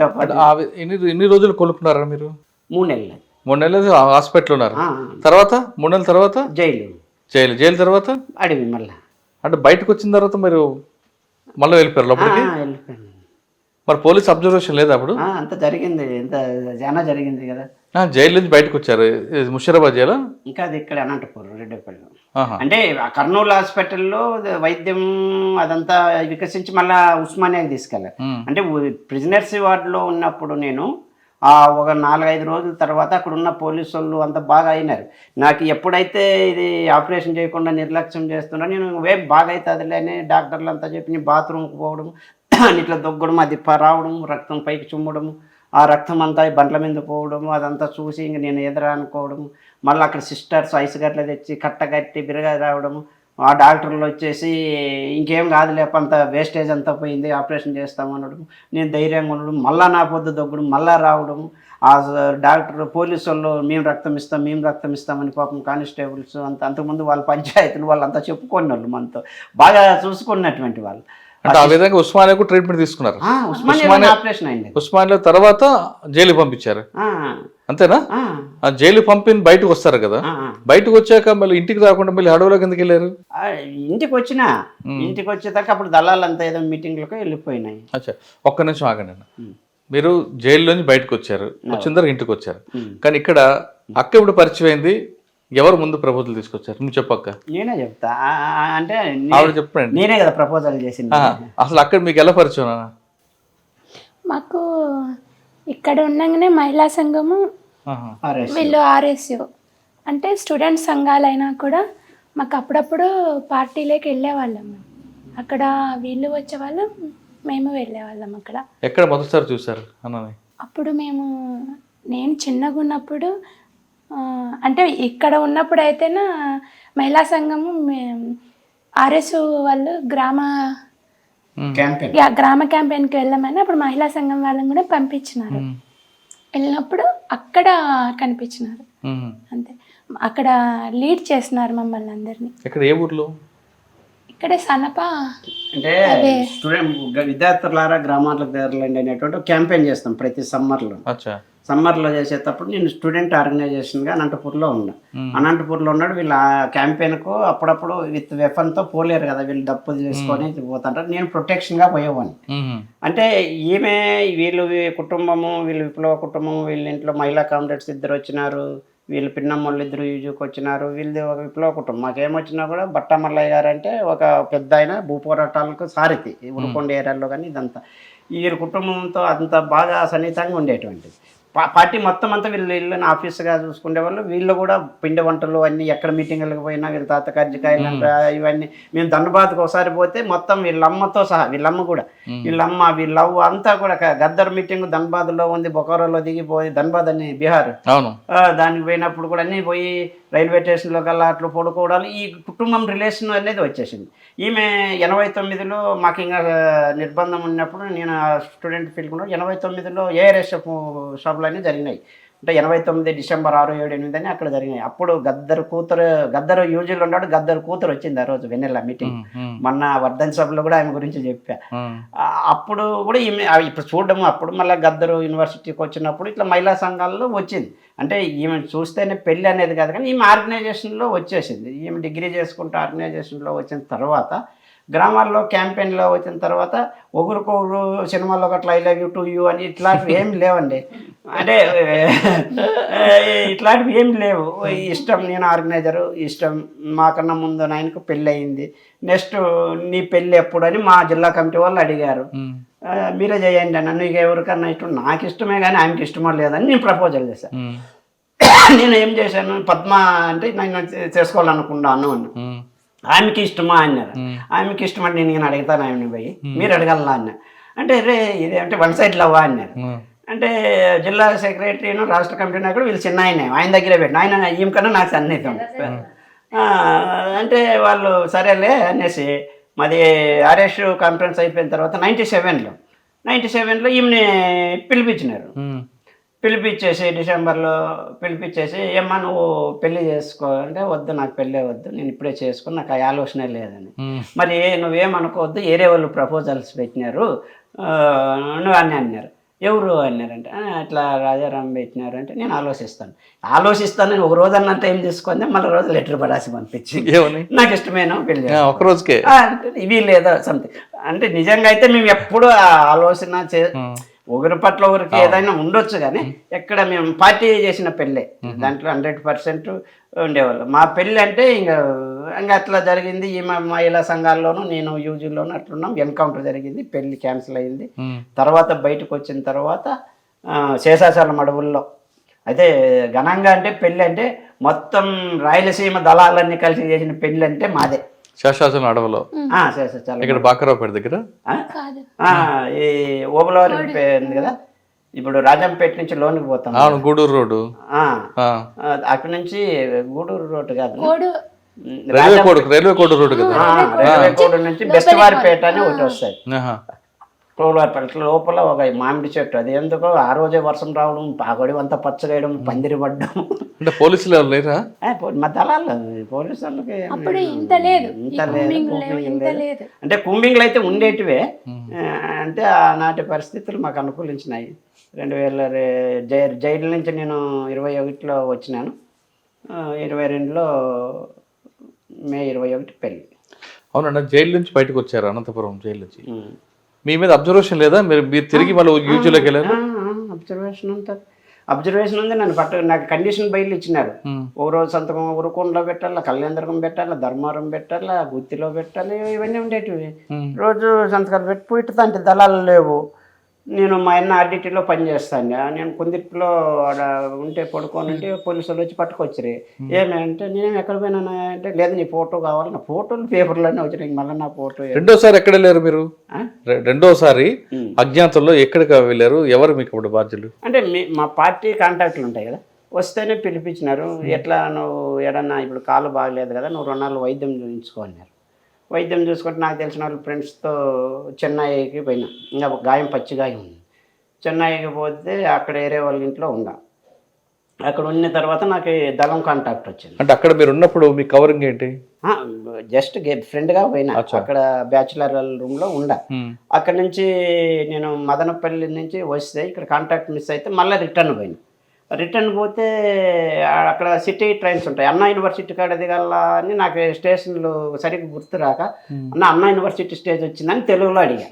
ఒకటి అక్కడ కనిపి, నువ్వు తెలుగు అన్నాడు. తెలుగు అన్నాడు. ఆంధ్ర ఎక్కడ అన్నాడు. వాడు ఫిట్నెస్ బాగుంది, నీ అమ్మ ఎవరు రీడింగ్ అనుకుంటే, ఇక్కడ ఆంధ్ర నుంచి నక్సలైట్లు వస్తారు, శ్రీలంక నుంచి ఎల్టీటీఆర్లు వస్తారు, వాజ్పేయి అప్పుడు ప్రధానమంత్రి, వాజ్పేయిది రండి, నీ గురించి ఇన్ఫర్మేషన్ కావాలి. ఏం సార్, నేను ఎంఏ స్టూడెంట్, ఎస్కే యూనివర్సిటీలో రూరల్ డెవలప్మెంట్, నేను ఎంఏ చేస్తున్నాను, నా పేరు ఇట్లా అని. మా నాయన ఇట్లా పోస్ట్ మాస్టర్ అని ఒకటి పోస్ట్ ఉంది, ఫోన్ నెంబర్ ఫోన్ చేసి కనుక్కో అంటే ఏం లేదు నువ్వు రావాల్సిందే అని. నా దగ్గర 2000 ఉండే, 2000 తీసుకొని జేబులో పెట్టుకున్నాడు. ఏం సార్ అంటే, ఒకటి ఫస్ట్ ఎయిడ్ పోలీసు వాడు కొట్టేసి ఆటో పోయి ఆఫీస్కి వచ్చేసి మీ వాళ్ళని ఎవరినో తోలుకొచ్చి నువ్వు డౌట్ఫుల్గా ఉన్నావు అని పట్టుకున్నా. అరే మా నాన్నకు ఫోన్ చేస్తే మా నాయన ఆర్టిఫైస్ అంటారు, సార్ నీ దగ్గర కావాలంటే మా కజిన్ తోలుకొని వస్తాను, మీ ఆఫీస్ అడ్రస్ అంటే వానికి 2000 మీద కన్ను ఉన్నట్లు ఉండేది. సరే నువ్వు వచ్చి ఫలానా ఆఫీస్కి రా అడ్రస్ అని. ఆటోలో సార్ నేను పోవాలంటే సిటీకి బస్సు కూడా లేవు, డబ్బులు అన్నీ వీక్కున్నారంటే 10 రూపాయలు ఇచ్చిన. 10 రూపాయలు ఇచ్చినాడు. ఆయనకి ఏం అవగాహన ఉందో ఏమో, క్యాసెట్లు ఉన్నాయి దాని మీద, అంటే నావి ఆడియో టేప్ రికార్డు ఇవి ఉన్నాయి. అంటే అవి తీసి నింటేగినా మనదంతా పొలిటికల్ అంత మొత్తం తత్వశాస్త్రము, పార్టీ హిస్టరీ, ఈ క్యాసెట్లు మేము ఎప్పుడైనా పెట్టుకుంటా అంటాం. అది వాడు చూడలే. చూసేస్తే నాకు అది 10 రూపాయలే 10,000 అనుకుని టక్కున సిటీ బస్ ఎక్కిన. నేను ఏదో శ్రీనగర్ కాలనీ అని అంతే నాకు తెలిసినటువంటిది. అయితే వాడు ఆ శ్రీనగర్ కాలనీ కాకుండా ఇంకో శ్రీనగర్ కాలనీ దిగేసేయన్న టికెట్ కొట్టి 10 రూపాయలు కూడా లేదన్న. దింపేసినట్టు దిగితే నాకు టెన్షన్ ఉంది. ఈడు ఏదన్నా మళ్ళీ తెలిసి అప్పుడు ఇంకా అంజనా సినిమా గారు ఉన్నారు ఎస్పీగా, నరేంద్ర అంజనా సినిమా ఎస్పీ ఉన్నారు. అక్కడ నిజంగా వాళ్ళు ఫోన్ చేస్తే వాడు ఉన్నాడా, నా పేరు పెరిగి నరేంద్ర బాబు అని చెప్పినా ఏమవుతుందో ఏమో అనేటువంటి టెన్షన్తో టక్కన పోయి బస్సు దిగేసి ఒక హాస్పిటల్ ఉంటే హాస్పిటల్ రిసెప్షన్ అన్నీ ఉంటే జనాలు పేషెంట్ ఆడ కూర్చొని రిలీఫ్ అయినా. ఏం చేయాలనేది ఆలోచన తెలియదు. ఈడైతే పేషెంట్లో ఉన్నా, సరే ఏమైతుంది అవుతుందని పోయి ఆటోని పిలిచి అక్కడ కొద్దిగా తెలుగు కూడా మాట్లాడతాడు. టీ నగర్ అదేదో, నా దగ్గర డబ్బులు లేవు, రూమ్ పోయి ఇస్తా డబ్బులు అక్కడ ఉన్నాయి అంటే ఆయన బాగా అంటే 100 రూపాయలు అవుతుందని. సరేలేండి. ఆటిపోతే మా రూమ్మేట్స్ వాళ్ళు ఉన్నటువంటి వాళ్ళు ఆఫీస్కి వెళ్ళిపోయింది. లేదు అంటే రోజు నేను అటు సరుకులు తెచ్చుకుని అంగిడి వాళ్ళ ఇంటికి నా దగ్గర డబ్బులు కదన్నా, ఇట్లా 200 అయ్యన్నా నేను మళ్ళీ వచ్చేస్తానంటే 200 ఈ 100 రూపాయలు అవుతుందని అంటే 200 ఇచ్చేసాడు ఫోన్. ఇంక టక్కన ఇంక వచ్చేసి వాళ్ళకి చెప్పేసి ఇది ఎప్పుడైనా అబ్జర్వేషన్ కావచ్చు అనేసి సింహాద్రి ఎక్స్ప్రెస్ ఇట్లా నెల్లూరు సైడ్ ఇడిచేసి. అట్లా చాలా సార్లు పోలీసు వాళ్ళ నుంచి నేను ఫారెస్ట్లో కన్నా టెక్నికల్గా చాలా ఇబ్బందులు పడినాం. చాలా అంటే మరి ఎప్పుడు మీరు సరెండర్ అయ్యారు? ఎందుకు సరెండర్ అయ్యారు? నాకు బుల్లెట్ ఇంజూర్ అయిన తర్వాత ఫారెస్ట్లో తిరగడం కష్టమైంది. ఫారెస్ట్లో తిరగాలనేటువంటి దాంతో నేను ఫారెస్ట్కి వెళ్ళాను. మళ్ళీ చిత్రావతి ఏరియాకు వెళ్ళాం. దళంలోనే ఉంటాను, నాకు బయట కష్టము అనేటువంటి దాని నుంచి వెళ్ళాము. వెళ్ళిన 2 రోజులకి మళ్ళీ ఎన్కౌంటర్ జరిగింది ఇదే చిత్రావతి ఏరియా. మైండ్స్ పెట్టుకున్నాం బాగా. ఆ రోజు వెపన్స్తో అంతా కూతలు వేసుకొని బాగా ఫైరింగ్ చేసినాము. ఆ ఫైరింగ్లో జనాలు పోలీసుల మీద కసి కన్నా మొత్తం దళం అంతా రాజారామన్న ఇది గాయం బ్లీడింగ్ అయింది. మరి అది ఏదో యాదృచ్ఛికంగా మళ్ళీ ఆగస్టులోనే జరిగింది. మళ్ళీ ఆగస్టు 1 ఇయర్కు మళ్ళీ జరగడము, అంత రక్తం రావడం, నువ్వు వద్దు అందరికీ ఇబ్బంది అవుతుంది, నువ్వు ఏదన్నా టెక్నికల్ మాకు కామ్రేడ్ దివాకర్ ఉండే, వద్దులే రాజారాం నువ్వు ఏదన్నా మాట్లాడదాంటే ఫస్ట్ నువ్వు వైద్యం చేయించుకొని వేరే దగ్గర పెట్టేసేసి అక్కడ నేను కంప్యూటర్ నేర్చుకొని కంప్యూటర్ ద్వారా డిటిపి అది ఇది చేసుకొని ఇంకా పోతూ ఇంకా ఈ పెళ్ళి చేసుకున్న తర్వాత ఈమె దళంలోనే ఉంటాను అని, సరే ఉండంటే మళ్ళా మా బాధ్యుడు ఆర్కే గారు లేదు ఇద్దరు రండి అనేసి నల్లమల్ల కలిపి. మీరు దళంలో చేస్తున్నప్పుడు ఎక్కడ మీరు చేసిన కార్యక్రమం చెప్పు, ప్రజల కోసం ఏం చేస్తారు? మేము అంటే ఎక్కువ రోజులు చేయలేదు, 1 ఇయర్ అట్లా ఉన్నాం అంతే దళంలో. అదే గ్రామాలు తిరిగి గ్రామాలలో ప్రజలందరూ వచ్చేవాళ్ళు, వాళ్ళకి అక్కడున్న సమస్యలన్నీ చెప్పేవాళ్ళు. మేము ఆ సమస్యలన్నింటినీ కూర్చోపెట్టి వాళ్ళందరితో మాట్లాడేవాళ్ళం, కొన్ని పరిష్కారం అయ్యేటివి. అంటే మహిళలకి ఎక్కువగా మీరు ప్రాధాన్యత ఇచ్చారు కదా, మహిళలకి రాజకీయ చైతన్యం కల్పించారా మీరు? కల్పించు. అంటే ఏ గ్రామాలు ఎక్కువగా తీసుకున్నారు? అంటే నేను పోయినప్పుడు తిరిగింది కొన్ని గ్రామాలే, ఎక్కువ తిరగలేదు. బహుదా దళం అని చెప్పేసి బహుదా ఏరియాలో తిరిగినాం. చిత్రవతి, చిత్తూరు, తలకోనకి యువతలో ఉంటుంది కాదమ్మా. మీరు పార్టీలోకి వెళ్ళారు, కమ్యూనిస్ట్ కుటుంబం నుంచి వచ్చారు, వెళ్ళిన తర్వాత పనిచేసినప్పుడు ఆ తృప్తి వచ్చిందా ప్రజల కోసం చేస్తున్నాను అని? మాకు అంటే అనిపించింది బాగా తృప్తిగా. అక్కడ ఇప్పుడు బయట ఉన్నామనుకోండి, ఏవైనా ఎన్నిసార్లు ఎంఆర్ఓ ఆఫీసుల దగ్గరికి పోయినా కలెక్టర్ ఆఫీస్ దగ్గరికి పోయినా ఓ సమస్యగానే ఉండేది. కానీ అక్కడికి పోయిన తర్వాత ఆ సమస్యకు పరిష్కారం వెంటనే దొరుకుతుందని చాలా హ్యాపీ అనిపించేది. కానీ మరి అన్నతో పాటు ఎందుకు వచ్చారు బయటికి? హెల్త్ ప్రాబ్లం వల్ల. తనకు హెల్త్, నాకు కూడా మలేరియా, టైఫాయిడ్, బాగా మోకాళ్ళు అరిగిన. అంటే మేము విశాఖపట్నం సైడ్ వెళ్ళాం మేము, అక్కడ ఏఓబికి. అక్కడికి వెళ్ళిన తర్వాత చాలా అంటే కొండలు ఎక్కడము అంతా కూడా నాకు లోతట్టు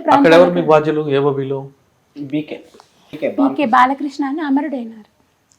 బాలకృష్ణ కాదే, రాజా బాలన్న. అచ్చా, ఆయన బాధ్యత మీకు? అక్కడ ఎంతకాలం పనిచేశారు? 6 నెలలు. తర్వాత అక్కడ కీళ్ళ నొప్పులు రావడంతో బయటికి రావాలని క్యాంపులలోనే ఎక్కువ ఉండేవాళ్ళం. కానీ అక్కడ మరి భాష ప్రభావం రాలేదా? భాష అంటే మేము క్యాంపులే కదా, అంతా తెలుసు. ఆంధ్ర వాళ్ళు, తెలంగాణ వాళ్ళు. కాదమ్మా, మీరు ఏఓబిలోకి ఎలా వెళ్ళారు చిత్తూరు నుండి? ఇక్కడ చిత్తూరు నుంచి వెళ్ళలేదు మేము. ఇక్కడ నుండి ఎలా మీరు ఏఓబిలో బాధ్యుడికి ఎలా కలిసారా? సీలేరు వెళ్ళారా? ఎలా వెళ్ళారు? టెక్నికల్ ఫీల్డ్ లో ఉన్నాం మేము. మాకు బాధ్యుడు ఆర్కే రామకృష్ణ గారు. నల్లమల్లలో ఉన్నాము. నల్లమల్లలో ఉన్నప్పుడు మావి పార్టీ అప్పగించిన బాధ్యతలు, మేము ప్రింటింగ్ ప్రెస్ కావచ్చు, ఇంకా వేరే ఇతర కార్యక్రమాలు పార్టీ అవసరాల రీత్యా మేము వేరే టౌన్లో మేము షెల్టర్ తీసుకున్నాం. అంటే మేము ఫారెస్ట్కు లోపలికి బయటికి వచ్చిపోయే టీంలో మేము ఒకరు. మాకు బుల్లెట్ ఇంజూర్ అయిన తర్వాత నాకు ఇక్కడ జరిగినటువంటి దాని నుంచి మేమిద్దరు ఒక ఆర్కే బాధ్యతలో ఆయన పని అప్పచారు. అంటే దాదాపు పార్టీ హిస్టరీలో మేమున్నటువంటి ఫీల్డ్లో అంతకుముందు ఉన్న వాళ్ళంతా అమరులైనారు టెక్నికల్ ఫీల్డ్లో. అంటే ఒక 3 లారీలు బుక్కులు ఉండేటివి, library, central library, minutes party ఉన్నప్పటి నుంచి ఉండేటివి.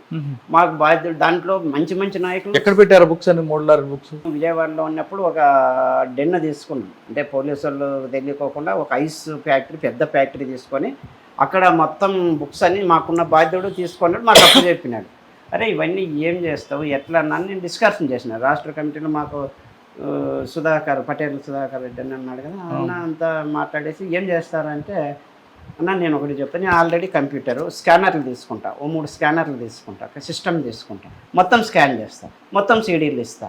ఇంక ఇవన్నీ మనకెందుకు, ఎన్ని దళాలు ఉన్నాయని చెప్పండి, అన్ని దళాలకు నేను సీడీలు ఇస్తాను. అప్పుడు మీ అమ్మని నేను బైండింగ్ నేర్పించుకున్నాం. అంటే బుక్ బైండింగ్ నేర్పించుకొని ఇయర్లీ వైడ్ జనవరి నుంచి డిసెంబర్ వరకు వచ్చినటువంటి క్రాంతులన్నీ ఒక సెట్, అట్లాంటివి ఎన్ని జిల్లాలు ఉన్నాయో అన్ని సెట్లు బైండింగ్. రోజు రాత్రింపూలు బైండింగ్ చేసేది.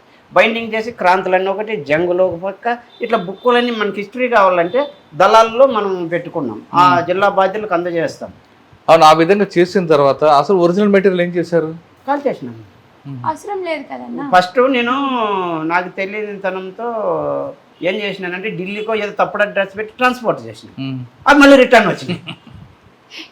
ఒరే మా బాధ్యుడు వచ్చినాడు, మంజీరావు వచ్చినాడు, మంజీరా ఉన్నాడు కదా, నా దగ్గరికి వచ్చి ఎట్లా పోయి ఎట్లా చేస్తాను, మరి ఎట్లా చేయాలంటే ఎట్లా చేస్తావంటే ఇక అప్పుడు నేను ఒక పాత మచిలీపట్నం దగ్గర మంగంపూడి బీచ్ అని ఆ బీచ్ పక్కకి వేసి పోయి కొన్ని వేసి అంటించి పెట్రోల్ పోసి అంటించేసి, అంతకుముందు ఏం చేసినాను గన్నవరం దగ్గర పేపర్ మిల్ అవుతుంది, ఆ మిల్లుకి వేసిన, మిల్లుకి ఎట్లా వచ్చినాయని తెలుస్తుంది కదా, మళ్ళా ఎట్లా నువ్వు ఇరుక్కుంటావని. ఈ అన్ని బుక్కులు అన్నా నిజంగా మేము స్కాన్ చేయడానికి లేదా బైండింగ్ చేసిన దానికన్నా దీన్ని కాల్చడానికి ఎక్కువ టైం తీసుకోవచ్చు. అలా మీరు అనంతపూర్లో పనిచేశారు కదా, మరి పరిటాల రవి గారు ఎప్పుడైనా ఎదురుపడ్డారా ఆ టీము అంతా, లేదా మీరు వెళ్ళి ఆయన వార్నింగ్ ఇవ్వడం కానీ, లేదు మిమ్మల్ని ఇబ్బంది పెట్టడానికి ఆయన ఏమైనా చేయడం కానీ? అంటే ఫస్ట్ ఆర్ఓసి అనేది పై చేయిగా ఉండేది అనంతపురం జిల్లాలో. మా దళాలు విప్లవం ప్రపంచవ్యాప్తంగా మేము రిమ్లో, అంటే ప్రపంచవ్యాప్తంగా అంటే రిమ్లో సంస్థలో మేము పార్ట్నర్, రిమ్నేషనల్ ఇంటర్నేషనల్ మూమెంట్ ఉంది కదా, అది దాంట్లో ప్రచండ వాళ్ళు కావచ్చు, పేరు పొంద నాయకత్వంలోను శ్రీలంకలో ఈ ఇన్నేటి ఉన్నప్పటికీ కూడా ఇక్కడ రాజకీయ లోపం వల్ల ఆర్ఓసి వాళ్ళు దందాలు అని మంగళమరని అని ఒక తుపాకి ఏకై వేసుకొని పార్టీని తీసుకునేసి భయపడిస్తూ గణపతి వాళ్ళకి భూ పెడతామంటే చంపుతామని చంపుతాదేమనేది కొట్టినారు, కాళ్ళు ఇరిచినారు. ఇది వేరే విధంగా పార్టీకి మీరు చంపుతారా మేము చంపాలని జనాలు వచ్చేవాళ్ళు, మీరు చంపుతారా మేము చంపాలి, తుపాకులు ఏం రా శాతగానంలో ఎందుకు వచ్చినారు మీరు అని ప్రజలు మమ్మల్ని నిలదీశారన్న. ఆర్ఓసిని చంపండి, మీరు పరిటాల రవిని చంపుతారా మేము చంపాలా అనేటువంటి దాంతో వచ్చినారు. అరే అట్లా కాదు, పార్టీను కమాండ్ అంటే పోయా మీరు శాతగానంలో తుపాకులు తీసుకొని. పరిటాల రవి గారు కూడా అదే భావజాలంతో, అదే శ్రీరామ గారు కుటుంబం కదా. శ్రీరాములు గారు రవిను ఈ కుటుంబంతో ఉన్నారు, కానీ ఆయన ఇంటర్వ్యూలో చెప్పారు నాకు పార్టీతో సంబంధం లేదని పరిటాల రవి చెప్పాడు. వాస్తవంగా కూడా కొన్ని విషయాలను విభేదించాడు కూడా. అంటే బదలాపురం ఇష్యూ అని ఒకటి వచ్చింది మాకు 86లో సంక్షోభం, బదలాపురం సంక్షోభం అని చెప్తారు విలేజ్లో. అప్పుడున్నప్పుడు అక్కడ రాజకీయాలు, అక్కడ సత్యం కుమారు వీళ్ళంతా కూడా గెరిగీసుకొని అక్కడ కొన్ని ఒకే సామాజిక వర్గము ఇట్లా ఏదో జరుగుతూ ఉంది అనేటువంటి దానిపైన కూడా చర్చలు జరిగాయి.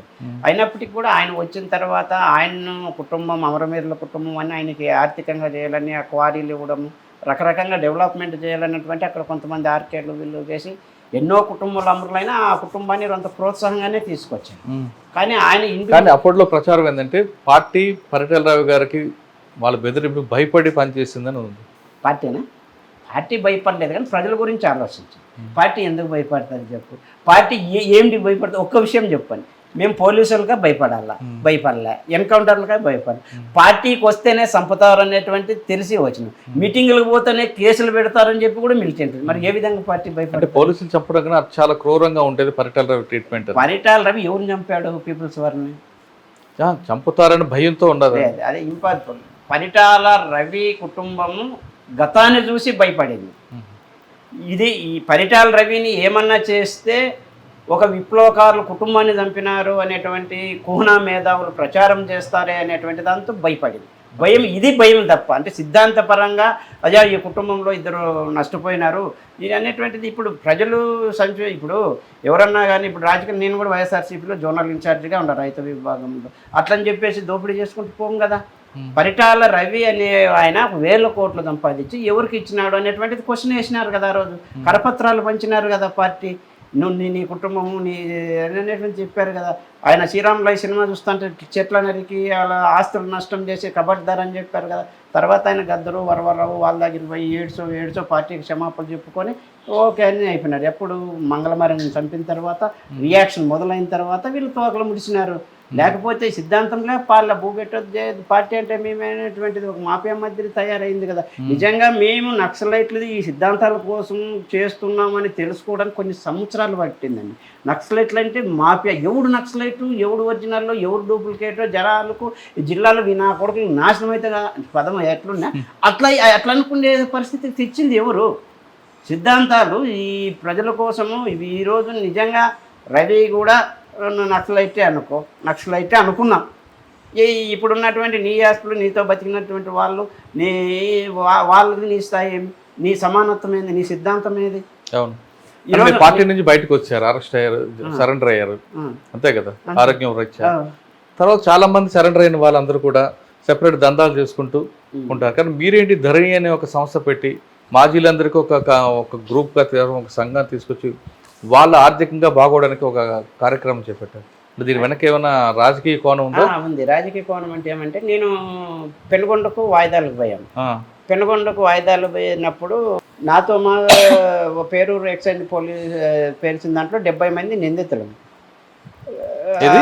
70 మంది నిందితులం అంటే ఆ కేసులో ఉన్న. ఏ కేసులో? పేరూరు ఎక్సైజ్.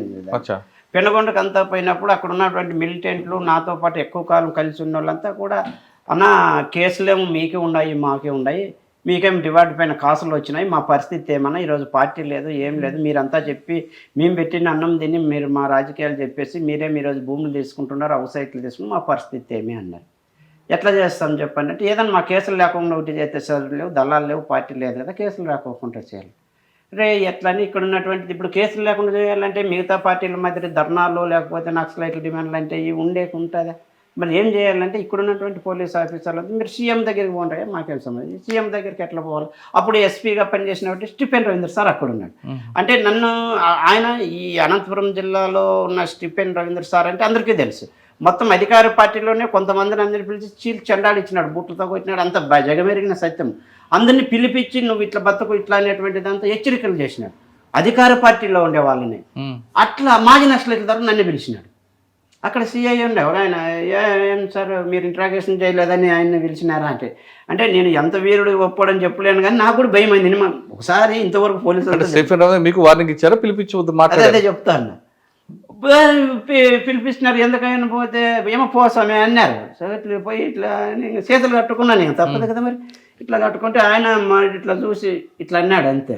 సార్ నేను రాజారాం సార్ మాజీ నక్సలైట్. ఓ Rajaram please come come come please down అన్నాడు. వాడిని ఆయన ఇదేంద్ర ఎంత మరి అందరూ అనుకోండి. కూర్చోబెట్టి ఏంది నువ్వు బుక్ రాసినావంట అన్నాడు. అది మళ్ళీ ఏదో మొదలెట్టారా ఎందో ఎత్తుకు సార్ ఎదురగ్గాని నవలు రాసిన. ఎదురగ్గా ఏంది ఎదురగ్గా అంటే, ఎదురగ్గా అంటే ఏం లేదు సార్, కొండకు అగ్గి పడుతుంది, చిన్నగా ఉన్నవాడైతే ఇసుకతోనో మట్టితోనో లేకపోతే ఏమన్నా కంపతోనో ఇట్లా పచ్చాకతో కొట్టి ఆడతాం. పెద్ద మంట అయినప్పుడు పెనమంట అయినప్పుడు దూరంగా వెళ్ళి మంట పెట్టి సన్నగా అక్కడ పోకోకుండా ఆ యజ్ఞని ఇట్లా కలిసి ఆరిపోతుంది సార్ అంటే. సైంటిఫిక్ ఓకే ఓకే మరి ఏం దీని అర్థం అని ఏం అన్నీ వదిలేదట్లేరు అనుకుంటా. అంటే ఏం సార్ దాడికి ప్రతి దాడి అన్నాను. హింసకు ప్రతి హింస అన్నాను. ఓకే ఓకే ఓకే ఎట్లా ఇప్పుడు ఎట్లా అది నక్సలిజం గురించి రాసినావంటే, నక్సలిజం అనేది ఏం కాదు సార్, ఈ అనంతపురం జిల్లాలో నక్సలిజం అనేది 3 ఏరియాల్లో ఉంటుంది. అదే మొత్తం అన్ని ఏరియాల్లో లేదు. ఫ్యాక్షన్ అనేది 2 కుటుంబాల మధ్య ఉంటుంది. కరువు అనేది గడప గడపకు ఉంటుంది సార్. కరువు, నక్సలిజం, ఫ్యాక్షనిజం ఇవన్నీ కలగలిపి రాసినాను సార్. ఓకే బుక్ ఉందా అన్నాడు. ఎట్లా రాసినావు చెప్పు ఏమంటే, ఏముంది సార్ ఇక్కడ ఉన్నటువంటి సహజ సంపద అంటే సహజ వనరులు, ప్రభుత్వ వనరులు, ఈ ఆధిపత్య కోసం ఫ్యాక్షన్ జరుగుతుంది, ఇదే రాజకీయము ఇదే జరుగుతుంది. ఒకవైపు ఈత చెట్ల కోసము, ఒకవైపు కంకర మిషన్లు, సిమెంట్ ఫ్యాక్టరీలు, దీనిల కోసము, ఇంకా ప్రభుత్వ పథకాలు, రోడ్ల పనులు, ఆ పనులు, ఆహార పథకం అంటే ఇవన్నిటిపైన నాది నాదనే జరుగుతుంది కదా సార్. దాంట్లో మళ్ళీ రిజర్వేషన్లు, బీసీ రిజర్వేషన్లు, ఎస్సీ రిజర్వేషన్. మీరు రాసిన బుక్లో చదివాను, అందులో ఒక సబ్జెక్ట్ ఉంటుంది, కోవట్టుగా వచ్చిన వాళ్ళు పోలీసులు తుపాకులు తీసుకొని తిరిగి అన్నలోకి వస్తారని రాశారు. అది జరిగిన సంఘటన లేదా మీ కథ కోసం? నా కళ అది. ఎందుకంటే కొంతమంది వచ్చి మాకు విషయం పెట్టినారు నల్లమలలో వచ్చి నయ్యం ఉన్నప్పుడు కానీ వాళ్ళంతా వచ్చేసి వాళ్ళ కుటుంబ పరిస్థితులు అదే ఏదో విధంగా దళాన్ని మట్టబెట్టినారు. సోమ్లా నాయక్ కావచ్చు, ఆడోళ్ళను కూడా మన మహిళా కాంపిటీషన్ గుండ్లు ఎత్తి చంపేసినారు, చాలా రకరకాలుగా హింసలు చేసినారు. అట్లా మా వాళ్ళు కూడా పోలీసులు అయిన వాళ్ళు సింపథైజర్స్, ఎందుకంటే చర్చలప్పుడు ఆర్కేకే వచ్చి పోలీసులు డబ్బులు ఇచ్చినారు. అంటే మా సింపథైజర్స్ ఉండారు వాళ్ళు మనకు రాలేక అక్కడ వాళ్ళతో పై అధికారులతోనో రాజకీయ నాయకులు వీళ్ళకన్నా తక్కువ చదివినోడు రాబోయే అన్నప్పుడు వాళ్ళ మనసు కలత చెంది మాతో కూడా బాధపడిన పోలీసు వాళ్ళు ఉన్నారు. ఇంకేం చేస్తారంటే కుటుంబాన్ని చూసుకున్నారు. అట్లా వాళ్ళు వస్తే తప్పేంటి? మీ కథ కోసం పెట్టుకున్నారు అది అంతే, ఒరిజినల్ గా జరగలేదు. ఓకే, ఆ బుక్ చూసిన తర్వాత స్టీఫెన్ గారు ఏమన్నారు మీకు? ఎవరు? స్టీఫెన్ రవీంద్ర గారు అడిగాడు, ఏంది గొంచుగాడు అంటే ఇక్కడ లాంగ్వేజ్ అర్థం కాకున్నప్పుడు అంతా అడిగినాడు. నాకు రివార్డు పెండింగ్ పెట్టింటే అంటే అప్పుడు జైలు నుండి వచ్చి మళ్ళీ వైద్యం చేయించుకొని జైల్లో ఉండి వీడు మళ్ళీ దేం కొనిపోయాడని పోలీసులకు ఒకటి ఉన్నింది, కోపం ఉండేది. మాకు విజయవాడలో ఉన్నప్పుడు కూడా అటాక్ చేసినారు నన్ను, మా ఇద్దరిని ఏఓబి వరకు ఫాలో అయినారు. ఇది మళ్ళీ చెప్పమంటే చెప్తారు. మా ఎత్తం తోలుకుంటే మేము సరెండర్ అయ్యేటప్పుడు మమ్మల్ని ఎన్కౌంటర్ చేయాలని చూసినారు, భద్రాచలం కాడ డొంకరాయి కాడ కాపు కాసినారు, మా కండ్లు కనిపిస్తుంది. ఇంకా ఎవరైనా దొరుకుతారని ఆశపడ్డారు, మేము గమనించినాం, టక్కున ఏరు దగ్గర దిగేసి పారిపోయినాం. సార్ ఏమన్నారు స్టీఫెన్ గారు అయితే? ఏమన్నాడు అంటే ఇక్కడ సాధారణంగా మీరు చెప్తున్నట్లుగా అనంతపూర్లో ఆయన మార్క్ ఉంది, ఫ్యాక్షనిస్టులు పిలవడం, వార్నింగ్ ఇవ్వడం, కౌన్సిలింగ్ అని పేరు మీద కంట్రోల్ చేశారు. ఒక ఫ్యాక్షనిస్ట్ పిలిచినప్పుడు నా దగ్గరికి వచ్చినాడు ఫ్యాక్షనిస్ట్, వచ్చి అన్నా నీ మాట వింటాడు అంటే ఎవరు చెప్పినారు, అక్కడున్న సీఏ ఎవరో చెప్పినారు, రాజారాం దొలబోయని. అంటే మా మధ్య కొంత పరిచయం ఏర్పడిందంట. అంటే ఆయన పొలిటికల్ డిస్కషన్ చేసేవాడు, ఆయన బుక్కులు బాగా చదివేవాడు.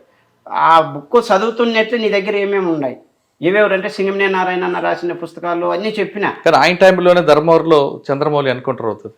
ఆయన టైంలోనే నిజమే, వాస్తవమే, చంద్రమౌళి ఎన్కౌంటర్ ఎక్కడో పట్టుకొని వచ్చి ధర్మవరం దగ్గర చంపేసినారు.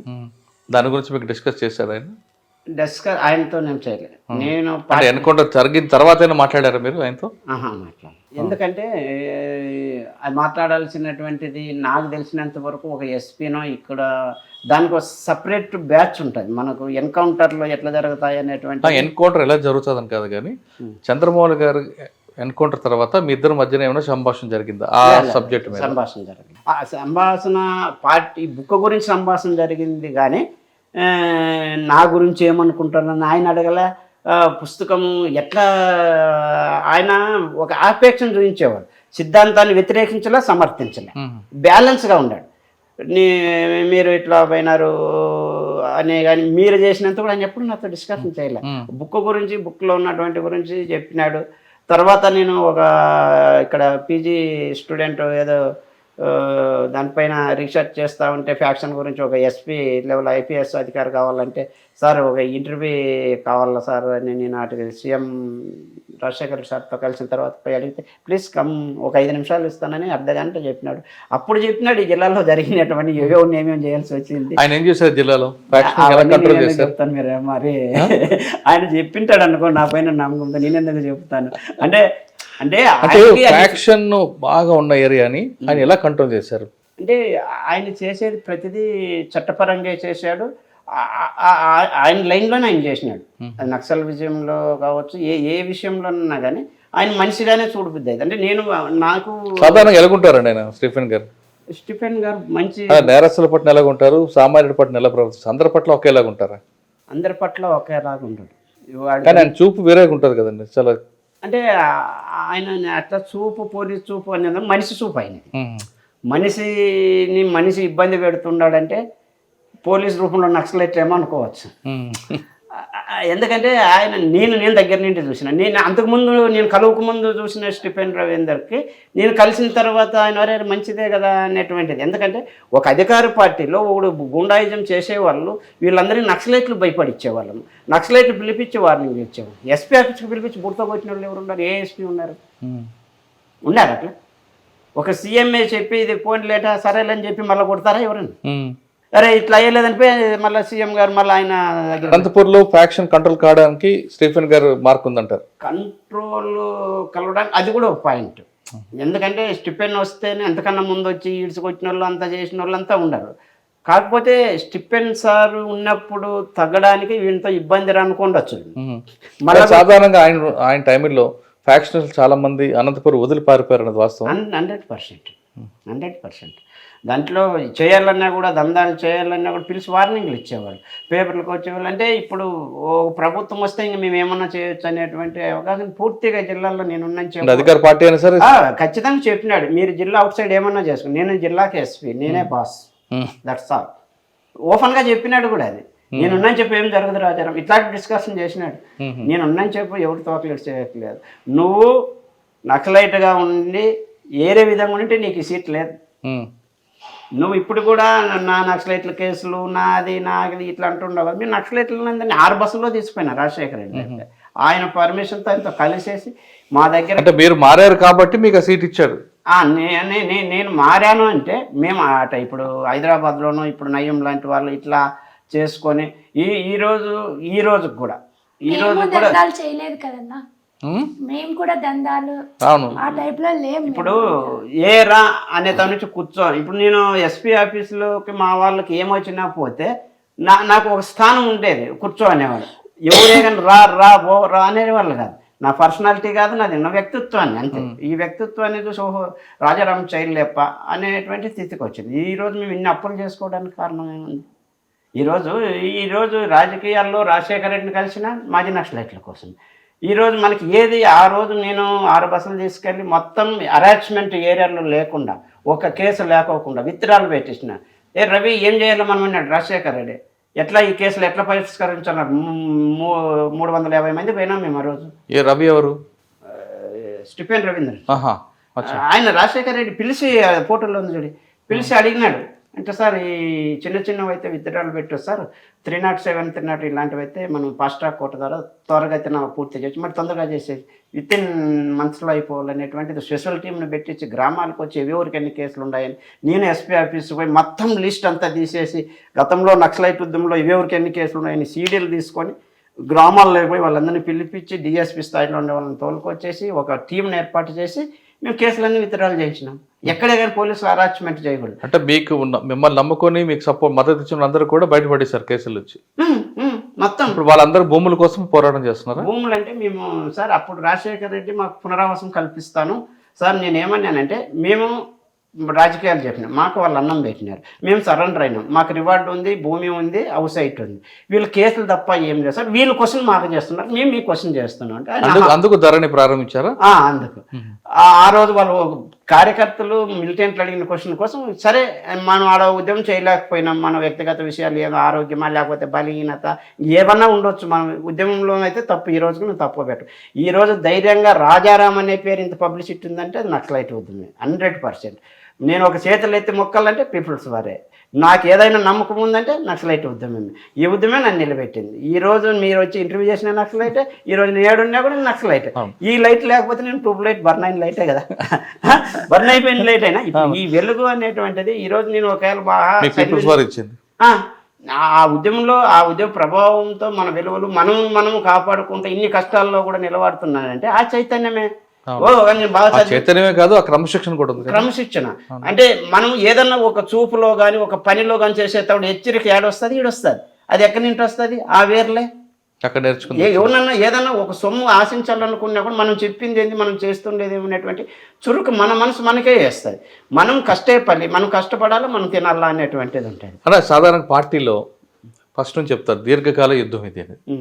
మీరు అన్నది ఫస్ట్లో చెప్పారు నక్సలైట్స్ అంటే దోపిడీ దొంగలు అన్న ఒక భ్రమ ఉంది చర్చల ముందు, అలా విధంగా చూసుకున్నారని. కానీ అది కాదు అనే విషయం మీకు తెలుసు, నాకు తెలుసు.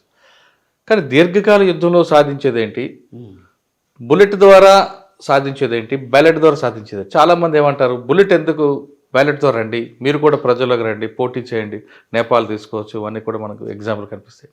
కానీ ఇంకా తుపాకీ పట్టుకొని ఎందుకని అక్కడికి వెళ్ళి చేసి సుఖపడేది లేదు. మిమ్మల్ని నమ్ముకున్న తల్లిదండ్రులు కానీ భార్యలు కానీ అందరూ కూడా ఇబ్బంది పడుతుంటారు. ఒకసారి మీరేవైనా సుఖపడతారంటే అది లేదు, మీకు అనారోగ్య సమస్యలు ఉంటాయి. ఇటు ప్రజల మద్దతు పూర్తిగా తగ్గిపోతుంది. ఇటువంటి సమయంలో అక్కడ ఉండి ఏం సాధిస్తాం? సుఖం అంటే ఫస్ట్ సుఖం అంటే మనం ఇంత లక్ష్యంగా 30 సంవత్సరాలు 20 సంవత్సరాలు పార్టీకి ఉన్నాం, సరే మనం ఏదో సాధించాం, ప్రజల్లో ఒక మద్దతు ఉంది అని ఆనందపడడం సుఖం అంటే నేను అంటుంది వ్యక్తిగత సుఖాలు కాదు, ఒక ఆనందం, మనసుకి ఆనందం. అదే కనిపించట్లేదు. అనారోగ్య సమస్యలు అనారోగ్యంతో కాదు. ఈరోజు మన సాయిబాబా ఆయన జైల్లో చనిపోయాడు, ఆయన కాళ్ళు లేవు, ఆయన సుఖపడినాడు, మానసిక సుఖం. ఈరోజు నేను బాధపడుతున్నాను, నేను రోగినైనా రే దాన్ని ఇడిచిపెట్టి వచ్చినానే అనేటువంటిది. నా కళ్ళెదురుకు జరుగుతున్న అన్యాయాన్ని నేను ఎదిరించలేకపోతున్నా, మాట్లాడలేకపోతున్నా, మాట్లాడితే తప్పుడు కూడా అవుతున్నా. అప్పుడు మాట్లాడండి. మీరు పార్టీ నుంచి బయటకు వచ్చి రాజకీయ పార్టీ పెట్టి ముందు వెళ్ళొచ్చు కదా బ్యాలెట్ ద్వారా. ఎట్లా ఎవరు వెళ్ళినారు?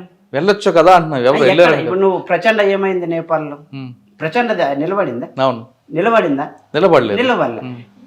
మేమనేది దీర్ఘకాలిక పోరాటం అంటే ప్రజలను చైతన్యవంతం చేయడం. సింగిల్ షాట్తో విప్లవం రాదండి, ప్రజలు చైతన్యం కావాలి. పై మీద పెడితేనే కరెక్టే. ప్రజల చైతన్యం వస్తే అదే మీకు దీపంగా ముందుకు వెళ్తుంది మీరంటారు, ఆ దీపం వెలుగులో ముందుకు వెళ్దామని. కానీ ప్రజల చైతన్యంలో కావట్లేదు. ప్రజలు ఆధునికం వైపు వెళ్తున్నారు, వాళ్ళు అభివృద్ధి వైపు వెళ్తున్నారు, వాళ్ళు ఎంచుకున్న మార్గం కూడా డిఫరెంట్ టెక్నాలజీ వైపు వెళ్ళిపోతున్నారు కదా. ఎప్పుడు ఎంతవరకు ఉంటుంది ఇది? సంక్షోభం రాదా? ఈరోజు విప్లవం అంటే నేను కూడా ఇదే మాటే చెప్పిన. ఏదో ఢిల్లీలో పోయి ఎర్రకోట పైన ఎర్రజెండా వేస్తేనే విప్లవం రాదు. 2 క్లాసు సిద్ధాంతం పోయింది. ఫస్ట్ నైట్లో ఒక కామందులు నీ తెలంగాణలో జరుగుతున్నటువంటి గడిలో జరుగుతున్నటువంటి దోపిడీలు పోయినాయి. ఇవన్నీ ఎక్కడి నుంచి పోయినాయి? ప్రజల చైతన్యం అనేటువంటిది ఏదో ఒక పార్టీ 100-150 సీట్లు గెలిస్తేనే ముఖ్యమంత్రులు అయితేనే అది కాదు. ప్రజల చైతన్యాన్ని సరే, ప్రజల చైతన్యం అంటున్నారు. ప్రజల చైతన్యం వస్తుంది, ఏ దిశగా కావాలో ప్రజలకు చైతన్యం ఆ దిశను మర్చిపోయి, అంటే ఎంచుకున్న లైన్ పాత లైన్మే మీరు ముందుకు వెళ్ళడం వల్ల పార్టీకి ప్రజలకి మధ్యన గ్యాప్ వచ్చిందని వాస్తవం కదా? అంటే గ్యాప్ అంటే ఒకప్పుడు సమస్య వేరు. ఒకప్పుడు కులపు సంఘాలు లేవు కాబట్టి ఏదైనా ఇష్యూ జరిగితే మీ దగ్గరకు వచ్చేవారు. భూ సమస్య ఉండేది, భూ సమస్య ఉండేది. ఇప్పుడు అర్ధ భూ సమస్య అయింది. ఇప్పుడు కుల సంఘాలు పెరిగిపోయాయి కాబట్టి పార్టీకి ప్రజలకి వచ్చినాయి కుల సంఘాలు మీ దగ్గర నుంచి వచ్చాయి. కానీ ప్రతి ఒక్కరు కూడా కుల సంఘాలకు వెళ్తున్నారు.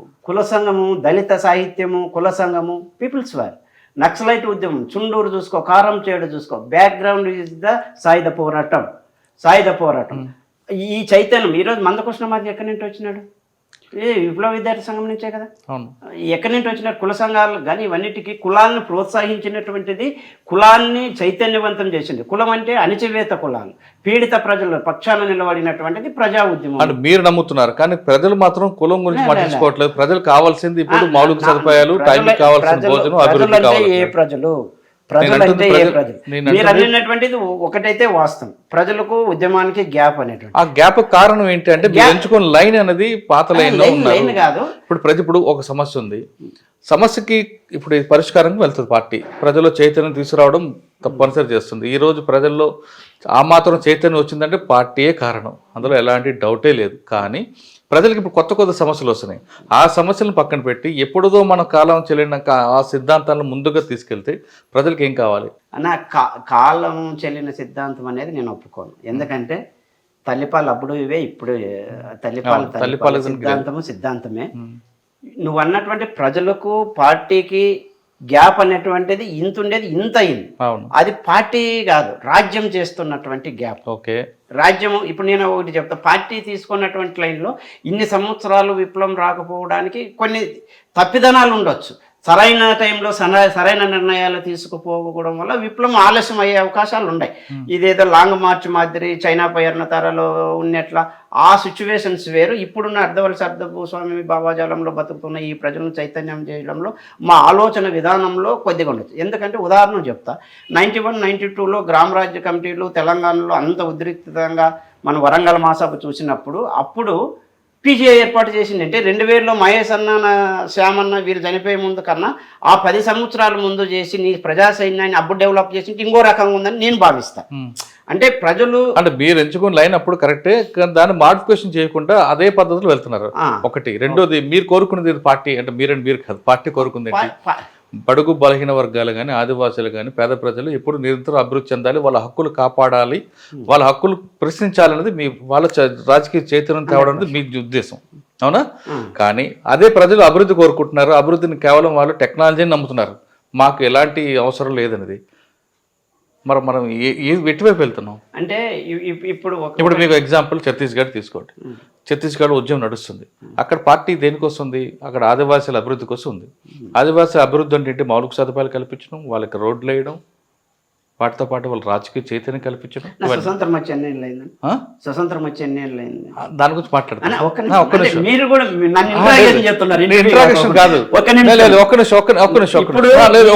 బస్తర్ డిస్ట్రిక్ట్ లో ఒక నిమిషం, బస్తర్ లో నాకు తెలిసిన వరకు భూమికాలను ఒకటి వచ్చింది, ఒకటి తీశారు. అక్కడ ఈ బట్టగట్టును తెలియనటువంటి పరిస్థితుల్లో పార్టీ 1980లో డీకేలో ప్రవేశం జరిగిన తర్వాత జనతన సర్కారు ఏర్పాటు వరకు పార్టీ రిపోర్టు ప్రకారం అక్కడ ఎవరు ప్రజలకు దగ్గరైనారు, వాళ్ళ కల్చర్ని కానీ వాళ్ళ చైతన్యవంతులను కానీ నీకు ఈరోజు రోడ్లు అనిపించినాయా? ఈరోజు వాళ్ళ చదువు గురించి ఏర్పాటు చేసినారా? ఎందుకు ఆ రోడ్లు వేస్తున్నారు? అది ప్రజా ఉద్యమం, ప్రజా చైతన్యం. ఇప్పుడు నేను మాట్లాడు మీరు చెప్తాను, కుల సంఘాలతో కూడా సేమ్. కుల సంఘాలు కానీ ఇవన్నిటినీ కూడా తక్షణ అవసరాలు నేర్చుకో, దీర్ఘకాల ప్రయోజనాల జోలు రావద్దు. రైట్, అయిపోయింది. నేను మాట్లాడొచ్చా? మాట్లాడు. నేను మాట్లాడుతుంది నేను ప్రజల్లోంచి వస్తున్న అనుమానాలు మాట్లాడుతున్నా తప్ప ఇది నా వ్యక్తిగతంగా మాత్రం కాదు. ఓకే, నేనేమంటున్నా, మీరు జనతన సర్కార్ తీసుకోండి. ప్రజలకి మీరు వ్యవసాయం నేర్పుతున్నారు, పిల్లలకి చదువు నేర్పారు, ఇక్కడ బాల సంఘాలు పెట్టారు, అదంతా బాగుంది. కానీ అక్కడితో కాదు కదా, వాళ్ళు ఇంకా ముందుకు రావాలి కదా. బాల సంఘాలు పెట్టారు, పార్టీకి ఇంటి నుంచి ఒక్కొక్క వ్యక్తి రావాలన్నారు పిల్లలకి. చదువు నేర్పిస్తున్నారు. ఆ చదువు 7th క్లాస్ వరకు 10th క్లాస్ వరకు, ఇంకా ముందుకు రావాలి కదా, అక్కడతో ఆగిపోకూడదు. ముందుకు రావాలంటే వాళ్ళు ఎక్కడ రావాలి, ఎక్కడ రావాలి, చెప్తా. బయటికి రావాలి. బయటికి రావాలంటే ఇక్కడ మీకు రోడ్లు కావాలి, కరెంటు కావాలి, టెలివిజన్ కావాలి. ఇవన్నీ కావాలనుకుంటే అక్కడ అభివృద్ధికి ఆటంకం మావోయిస్టులు కల్పిస్తున్నారని ప్రభుత్వం అంటుంది. నిజమే. అంటే అక్కడితో ఇప్పుడు ప్రతి మనిషి కూడా మౌలిక సదుపాయాలు ఒకటే కాదు, రోడ్లు ఒకటే ప్రధానం కాదు, కరెంట్ ఒకటే ప్రధానం కాదు. ఆయన ఆర్థికంగా ముందుకుండా నిలబడాలి, ఆయనలో చేస్తున్న వ్యవసాయాన్ని కమర్షియల్గా చేసుకోవాలి, ఆయన వ్యక్తిగతంగా ఆయనకానే రెడీ అవ్వాలి. అదే కదా పార్టీ కూడా చెప్తుంది, నమ్మేది. ఇప్పుడు పార్టీయే వాళ్ళకి చేతిని పరచాలని కాదు కదా. ఆయనగా ఒక ఆదివాసి తన కుటుంబం తన కాళ్ళ మీద నిలబడి ఆర్థికంగా డెవలప్ అవ్వాలంటే కొంత ప్రభుత్వ సహాయం కూడా కావాలి. మరి ప్రభుత్వం రావాలి అడవిలో కంటే మీరు అడ్డుకుంటారనేది వాళ్ళ వాదన. రాష్ట్ర ప్రభుత్వాలు కానీ కేంద్ర ప్రభుత్వాలు కానీ వాళ్ళకి కావాల్సిన నిధులు అన్నీ ఉన్నాయి. అన్నీ కూడా ప్రజల దగ్గరికి చేర్చేటువంటి సౌకర్యాలు వాళ్ళకు ఉన్నాయి. అంటే అభివృద్ధికి ఆటంకపడుతున్నారు మావోయిస్ట్ పార్టీ. మీరు అడిగారు కదా, ఇన్ని ఉండేటివి వీళ్ళు కల్పించే అవకాశాలు ఉన్నాయి. ఇప్పుడు ప్రజా ఉద్యమం దగ్గర ఉన్నప్పుడు ప్రజలు యుద్ధం చేయాలా, ప్రజా సౌకర్యాలు చేసేటప్పుడు మేము కట్టిన చెరువులను కూల్చలేదా ప్రభుత్వాలు? మేము చేసిన మీరు కూడా అంతో ఇంత ఉద్యమం గురించి 90లో లేదు, అందులో చెప్తున్నాను కదండి. ఇప్పుడు కూడా కొన్ని బస్తర్లో కానీ లేదా ఛత్తీస్గఢ్లో కానీ అబుజ్మట్లో కాయిన్కి రూపాయికి తేడా తెలియని ఆదివాసులు ఉన్నారు. వాళ్ళలో చైతన్యం వచ్చిందంటే పార్టీయే. నేను ఇంతకు ముందే అడిగా, 80లో మేము దండకారణ్యానికి పోయినాం. 80కి ముందు స్వతంత్రం వచ్చి ఎన్నేళ్ళు అయింది. మీరు ఆ దండకారణ్యం డెవలప్మెంట్ గురించి, ఈ రోజు మీరు బస్తర్ రోడ్ల గురించి, ఈ రోజు గిరిజనుల డెవలప్మెంట్ గురించి పోతుంది. కానీ అప్పుడు ప్రభుత్వాలు ప్రజా ఉద్యమాన్ని అనచడానికి ముసుగు తప్ప నిజంగా ఈ గిరిజనులు చైతన్యవంతం చేయాలనేటువంటిది అంటే అప్పుడు ప్రభుత్వాలు పనిచేయలేదు. ఇప్పుడు ప్రభుత్వాలు పనిచేస్తున్నాక ప్రజల కోసం నిరంతరం కృషి చేస్తున్నారు. మీరు నమ్ముతున్నారా అట్లా? నేను కొంత నమ్ముతాను. నమ్మవచ్చు, ఎందుకంటే నేను కూడా ఇప్పుడు నమ్ముతున్నాను అలా. ఎందుకంటే నాకు కూడా ఇప్పుడు లిమిటేషన్లో ఉంది. నేను తుపాకీ పట్టిన నేను సాయుధను కాదు. నేను మీరుగా నేనుగా మాట్లాడుతుంది మన పార్టీ వైపు వెళ్ళాలని కాదు, లేదా ప్రభుత్వానికి మనం విభేదిస్తుంటే కాదు, మన వ్యక్తిగత అభిప్రాయం. అంటే నేను ఆ పార్టీలో సుదీర్ఘంగా, అంటే ఒక నిజంగా బుల్లెట్ తగిలి కూడా మళ్ళీ ఆ పార్టీని కోరుకొని పోయిన తర్వాత మేమిద్దరు ఏడ్చుకున్నాం. బయటికి రావాలంటే ఆంధ్ర ఒరిస్సా బార్డర్ నుంచి ఆ రోజు తిరగలేని పరిస్థితి. ఆ కొండలో నా కాళ్ళు బాగలేదు, ఈమెయిల్తో బాగలేదు, మలేరియా. అప్పటికే టెక్నికల్ ఫీల్డ్లో చాలామంది అమరులు అవుతున్నారు. వ్యక్తిగతంగా మా ఇద్దరి మధ్య ఉన్న రిలేషన్ కూడా అయిండొచ్చు. ఒకరి నిడిచి ఒకరు ఉండలేని పరిస్థితి. ఇవన్నీ కూడా ఒకరో దగ్గర పని చేయలేని పరిస్థితి. ఎక్కడో బాసగాని రాష్ట్రాల్లో పెడితే టెక్నికల్ సమస్య, బతకలేమని. మీకు పార్టీ గుర్తింపు ఇచ్చింది కాబట్టి అటువంటి పార్టీని విడిచిపెట్టి రావడానికి మీరు బాధపడ్డారు. ఇంకొక ప్రశ్న వస్తా, మన కన్న తల్లి ముఖ్యమా, పార్టీ ముఖ్యమా? మనకు జన్మనిచ్చిన తల్లి ముఖ్యమా కాదా? జన్మనిచ్చిన తల్లికి రుణం తీర్చుకోవాలా వద్దా? ప్రతి ఒక్కరూ తల్లికి ఎప్పుడైనా దూరం కావాల్సిందే. తల్లి మనకన్నా ముందు పోతుంది. అటువంటి తల్లులు ఎంతోమంది కడుపు కోతలు కోసి నీ జీవితం లక్ష్యం ఏదన్నప్పుడు ఒక కొడుకు మిలిటరీలోకి పంపుతారు ఉద్యోగం కోసం, ఇంకో దానికి పోతాడు. తల్లిని బతికేయాలని ఉంటాం, యాక్సిడెంటే చనిపోతాడు. మనం ఓ లక్ష్యంతో పని చేయాలా. నేను పుట్టిన తర్వాత ఈ పుట్టుక చావుకు మధ్యలో ఉన్నటువంటి జీవితాన్ని ఎంచుకున్నప్పుడు తల్లి కన్నా పార్టీ గొప్పదనిపిస్తాం. అంటే మీరు రక్త సంబంధం కన్నా వర్గ సంబంధం ముఖ్యం. 100% తల్లి సంబంధాన్ని తక్కువ చేయడం కాదు. అంటే మీరు అక్కడున్న ఆదివాసుల తల్లుల్ని మీ తల్లిని చూసుకుంటారు. 100%. నేను కవిత కూడా రాశాను. కానీ ఇక్కడున్న తల్లి నేను నా 9 నెలలు మోసి కన్నాను, పెంచాను, ఆ కొడుకు ఎక్కడాని ఈ తల్లి ఏడుపుని ఎవరు తీరుస్తారు? కడుపు కోతని అది తీర్చలేను. ఏమంటే మీరు వర్గ సంబంధం అని ముఖ్యం అంటూ అక్కడున్న ఆదివాసుల తల్లుల్లో మీ తల్లిని చూసుకొని వాళ్ళని మీరు ప్రేమిస్తారు, వాళ్ళని నమ్ముతారు, వాళ్ళనే పూజిస్తారు. కానీ మిమ్మల్ని జన్మనిచ్చిన తల్లి ఇక్కడ ఏడుస్తుంటుంది, తిండికి లేక తిప్పకి లేక చాలా కష్టాలు పడుతుంటారు. ఆ తల్లి కడుపు కోతను ఎవరు తీరుస్తారు? అంటే మిమ్మల్ని మీరు వ్యతిరేకిస్తున్న రాజ్యం తీర్చాలంటే పోలీసులు తీర్చాలా, మీకు శత్రువులుగా మారుస్తున్న భూస్వాములు తీర్చాలా? మా తల్లి వచ్చి మమ్మల్ని చూసేకొచ్చినా మా తల్లికి ఏడితో వచ్చి ఎన్కౌంటర్లు చేస్తారు. తల్లిని చూసేకపోయినా ఎన్కౌంటర్. ఇది రాజ్యాన్ని. వాళ్ళ తల్లిని ఒకసారి చూసిపోమని మీరు ఏమన్నా అడగగలుగుతారా? తల్లి మీ దగ్గర పిలిపిస్తారు కదా పార్టీలో. పిలిపించినప్పుడు ఎన్ని ఎన్కౌంటర్లు జరగలేదు? మౌనిక చిన్న పాప నల్గొండ జిల్లాలో దివాకర్తో పాటు ఎన్కౌంటర్ అయ్యి కదా. అదే అంటున్నాను ఇప్పుడు కూడా నేను. ఆ తల్లి కడుపు కోతని ఎవరు తీరుస్తారు? ఎవరు తీర్చలేరు. లక్షలాది మంది. ఇప్పుడు కొంతమంది అజ్ఞాతంలో ఉన్న తల్లులు ఇప్పటికీ బాధపడుతున్నారు, తండ్రులు బాధపడుతున్నారు, కట్టుకున్న భార్యలు బాధపడుతున్నారు. సరే, కట్టుకున్న భార్య అంటే మధ్యలో వచ్చింది, కన్న తల్లి అన్న అంటే ఆ కన్న తల్లికి ఏమైనా జరిగితే తలకరు ఎవరు పెట్టాలి? ఇవి రాజ్యం తరపున ఇవి మీరు sentimental. విభేదిస్తున్న రాజ్యం తరపున పోలీసులు పెట్టాలా? ఇప్పుడు ఓ తల్లి కొడుకు అనేవాడు ఎప్పుడైనా ఎట్లయినా చనిపోతాడు. పుట్టుక అనేటువంటిది బ్రహ్మగారు చెప్పినా, ఇంకో దేవుడు చెప్పినా, ఎవరు చెప్పినా పుట్టుక అది చావు పుట్టుక అనేది సహజం. నా కొడుకు కానీ నా లక్ష్యం ప్రశ్న- కోసం పనిచేస్తున్నాడు, నా కొడుకు నాకన్నా ఎంతో మంది తలలను కన్నీరు దుడుచడానికి పోతున్నాడు నా చైతన్యాన్ని తల్లి కల్పిస్తాం. అర్థం చేసుకున్న ఆ తల్లి తల్లులు ఆ స్థాయి నుంచి ఇంకో వేరే స్థాయికి వచ్చారు. అమ్మ నా- నన్ను నా- సాగనంపు. నా కొడుకు పాడమ్మా పాట, అమ్మ నన్ను సాగనంపు అమురుల త్రోబులోనని తల్లికి పాట పాడి పోతాం. మరి అటువంటి తల్లులు తగ్గిపోయారమ్మా అన్న. ఇప్పుడు చాలా మంది నా కొడుకు ఎప్పుడు వస్తాడు, వాడికి కడసారని చూద్దాం, వాడి చేతుల మీదకి పోదాం అని భావించే తల్లులకి మీరు ప్రతి ఇచ్చే తల్లికి సమాధానం. ఉంటుంది, తగ్గేదేమి ఉండదు, కానీ ప్రతి తల్లికి ఉంటుంది. అలా ఎందుకంటే ఆ కడుపు కోతను ఎంత కేంద్ర కమిటీ వాళ్ళైనా ఎంత పేరున్నా ఏమున్నా, ఇప్పుడు మా ఆర్కే అన్న ఉన్నాడు, ఆయన తండ్రి ఎదుటే కొడుకు అమరుడయ్యాడు. అవును. మేము ఆ పిల్లోని ఎత్తుకొని తిరిగినాం. మ్మ్. మరి వాళ్ళ బాధ ఎట్లా ఉంటుంది? తల్లి కూడా ఆడే ఉంది ఉద్యమంలో ఉంది, మరి వాళ్ళ బాధ ఎట్లా? ఈరోజు మీరు చెప్పిండే అదే మీరు అంటే రక్త సంబంధం కన్నా వర్గ సంబంధం ముఖ్యం. 100%. అంటే అది ఆ వర్గ పోరాటంలో ఉన్నోళ్ళకే తెలుస్తుంది దాని విలువ, అంటే దాని విలువ. దాని విలువ. ఎందుకంటే తల్లి ప్రేమించదని మేము ఎప్పుడు తల్లిని తక్కువ చేయము. మేము తల్లులు మమ్మల్ని కన్నా మోసిన తల్లుల కన్నా ఎక్కువ చూసుకున్న వాళ్ళ ప్రేమ మైమరిపిస్తుంది. కానీ మీకు జన్మనిచ్చిన తల్లి మాత్రం మర్చిపోతారు. లేదు, జన్మనిచ్చిన తల్లి దగ్గర ఉండాలంటే లిమిటేషన్లో ఉండాల్సి వస్తుంది. ఒక తల్లి కన్నీరు కోసం వేలాది మంది తల్లులు కడుపు కోతం తీర్చడానికి పోయినప్పుడు ఈ తల్లి చూపు, ఈ తల్లి ఈ మమకారం ఇవన్నీ కూడా కొద్దిగా తక్కువేమో అనిపిస్తుందేమో, లేకపోతే నేను ఉండలేరేమో అంటే నాకు అనిపించింది అది. అచ్చా సరే, ఫైనల్గా వద్దాం అన్న. సాధారణంగా ప్రతి మాధ్యలు బయటకు వచ్చినప్పుడు నయీం అనే వ్యక్తి ఎదురవుతుంటాడు. నయీం బయటకు రాగానే నయీం ఎదురవుతాడు. ఉంటే ఫారెస్ట్ ఉండాలి లేదా నా దగ్గర పనిచేయాలి. అటువంటి పిలిపి ఏమైనా వచ్చిందా మీకు? అటువంటి వార్నింగ్ అని వచ్చిందా? నాకేం రాలేదు, కానీ మా ఫ్రెండ్కి వచ్చిందండి. మా వాళ్ళు అక్కడ ఉన్నళ్ళు వచ్చేసి మమ్మల్ని చంపుతారు ఎట్లా అనేటువంటిది వాళ్ళని కొన్నాళ్ళు వచ్చి తీసుకొచ్చి ఈడే పెట్టుకున్నాం. మా జిల్లాలో నయ్యం జంతన్నయ్య. అచ్చా, ఇంకొక మాట, మీరు 6వ క్లాసు నుంచి ఆ భావజాలం వెళ్ళడం, అంటే ప్రజల కోసం వెళ్ళడం, పోరాటం చేయాలని ఒక భావన వచ్చింది. మీ తర్వాత జనరేషన్ కూడా అదే, ఆ యువత అంతా కూడా వెళ్ళారు. అంటే అప్పట్లోని యువత అంతా కూడా భావితరాల కోసం ఆలోచించే దీని నుంచి వచ్చారు. ఇప్పుడున్న యువత ఎక్కువ డ్రగ్స్కి దానికి అలవాటు పడుతున్నారు. వాళ్ళకి మీరు ఏం మెసేజ్ ఇస్తారు? అంటే నాకు నా అనుభవపూర్వకంగా చెప్పేది ఏమప్పంటే, ఈ విద్య అనేది ప్రైవేటు పరమైన తర్వాత నేను స్టూడెంట్ ఫీల్డ్లో ఉన్నప్పుడు స్టూడెంట్ ఆర్గనైజేషన్స్ ఎక్కువ పనిచేసేవి. విద్యార్థి అనేటువంటి వాడు ఇంటర్మీడియట్ నుంచే ప్రజలకు ఏదో చేయాలనేటువంటి ఉత్సాహం ఉల్లాసం ఉండేది. ఆ చైతన్యం లోపించింది. అంటే డ్రగ్స్ కానీ ఇవన్నీ రావడానికి ప్రజలకు ఏ పార్టీలో ఉన్నటువంటి విద్యార్థి సంఘం అని కూడా ఒక నాయకుడిగా ఎదగడానికి, ఒక మంచి లక్షణాలు ఏర్పడడానికి కావాల్సినటువంటి దాన్ని బ్యాన్ చేసింది. ఉదాహరణకు రాడికల్ విద్యార్థి సంఘం గవర్నమెంట్ రాజ్యం అనేది, అంటే రాడికల్ విద్యార్థి సంఘాన్ని బ్యాన్ చేసి లీడర్లు లేకోకుండా, అంటే మేలైన విత్తనాలు అంటామే అవి యూనివర్సిటీల నుంచి వచ్చేటువంటి క్యాడర్ని రానికోకుండా చేసినారు. అట్లా ఆ విధంగా విప్లవాలకు నాయకులను తయారు చేసేటువంటి ఫ్యాక్టరీలు మూతేసినారు.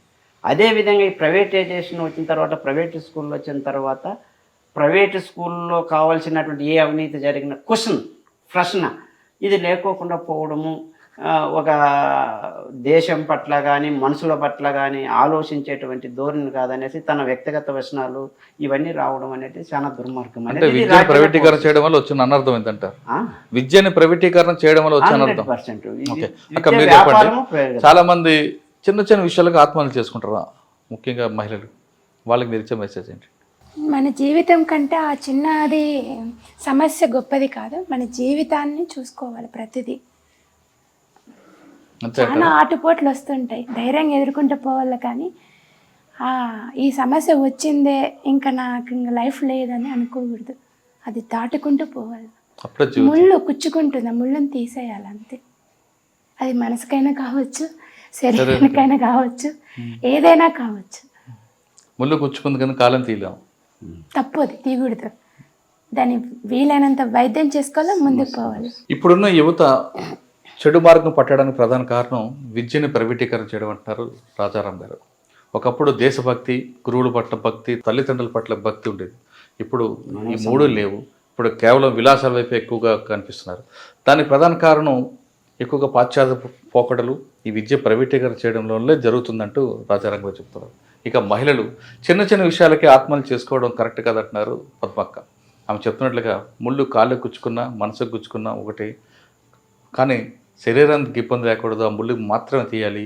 చిన్న చిన్న విషయాలు సమస్యలు వస్తేనే జీవితం కాబట్టి ఖచ్చితంగా చిన్న చిన్న విషయాలకి మీరు క్షణికావేశంలో ఆత్మహత్య చేసుకుంటే మీ మీద ఆధారపడాలి కుటుంబాలు అన్యాయం అవుతాయంటూ గుర్తు చేస్తున్నారు. ఇది రాజారాం గారితో అదేవిధంగా పద్మ గారితో ఎక్స్క్లూజివ్ ఇంటర్వ్యూ.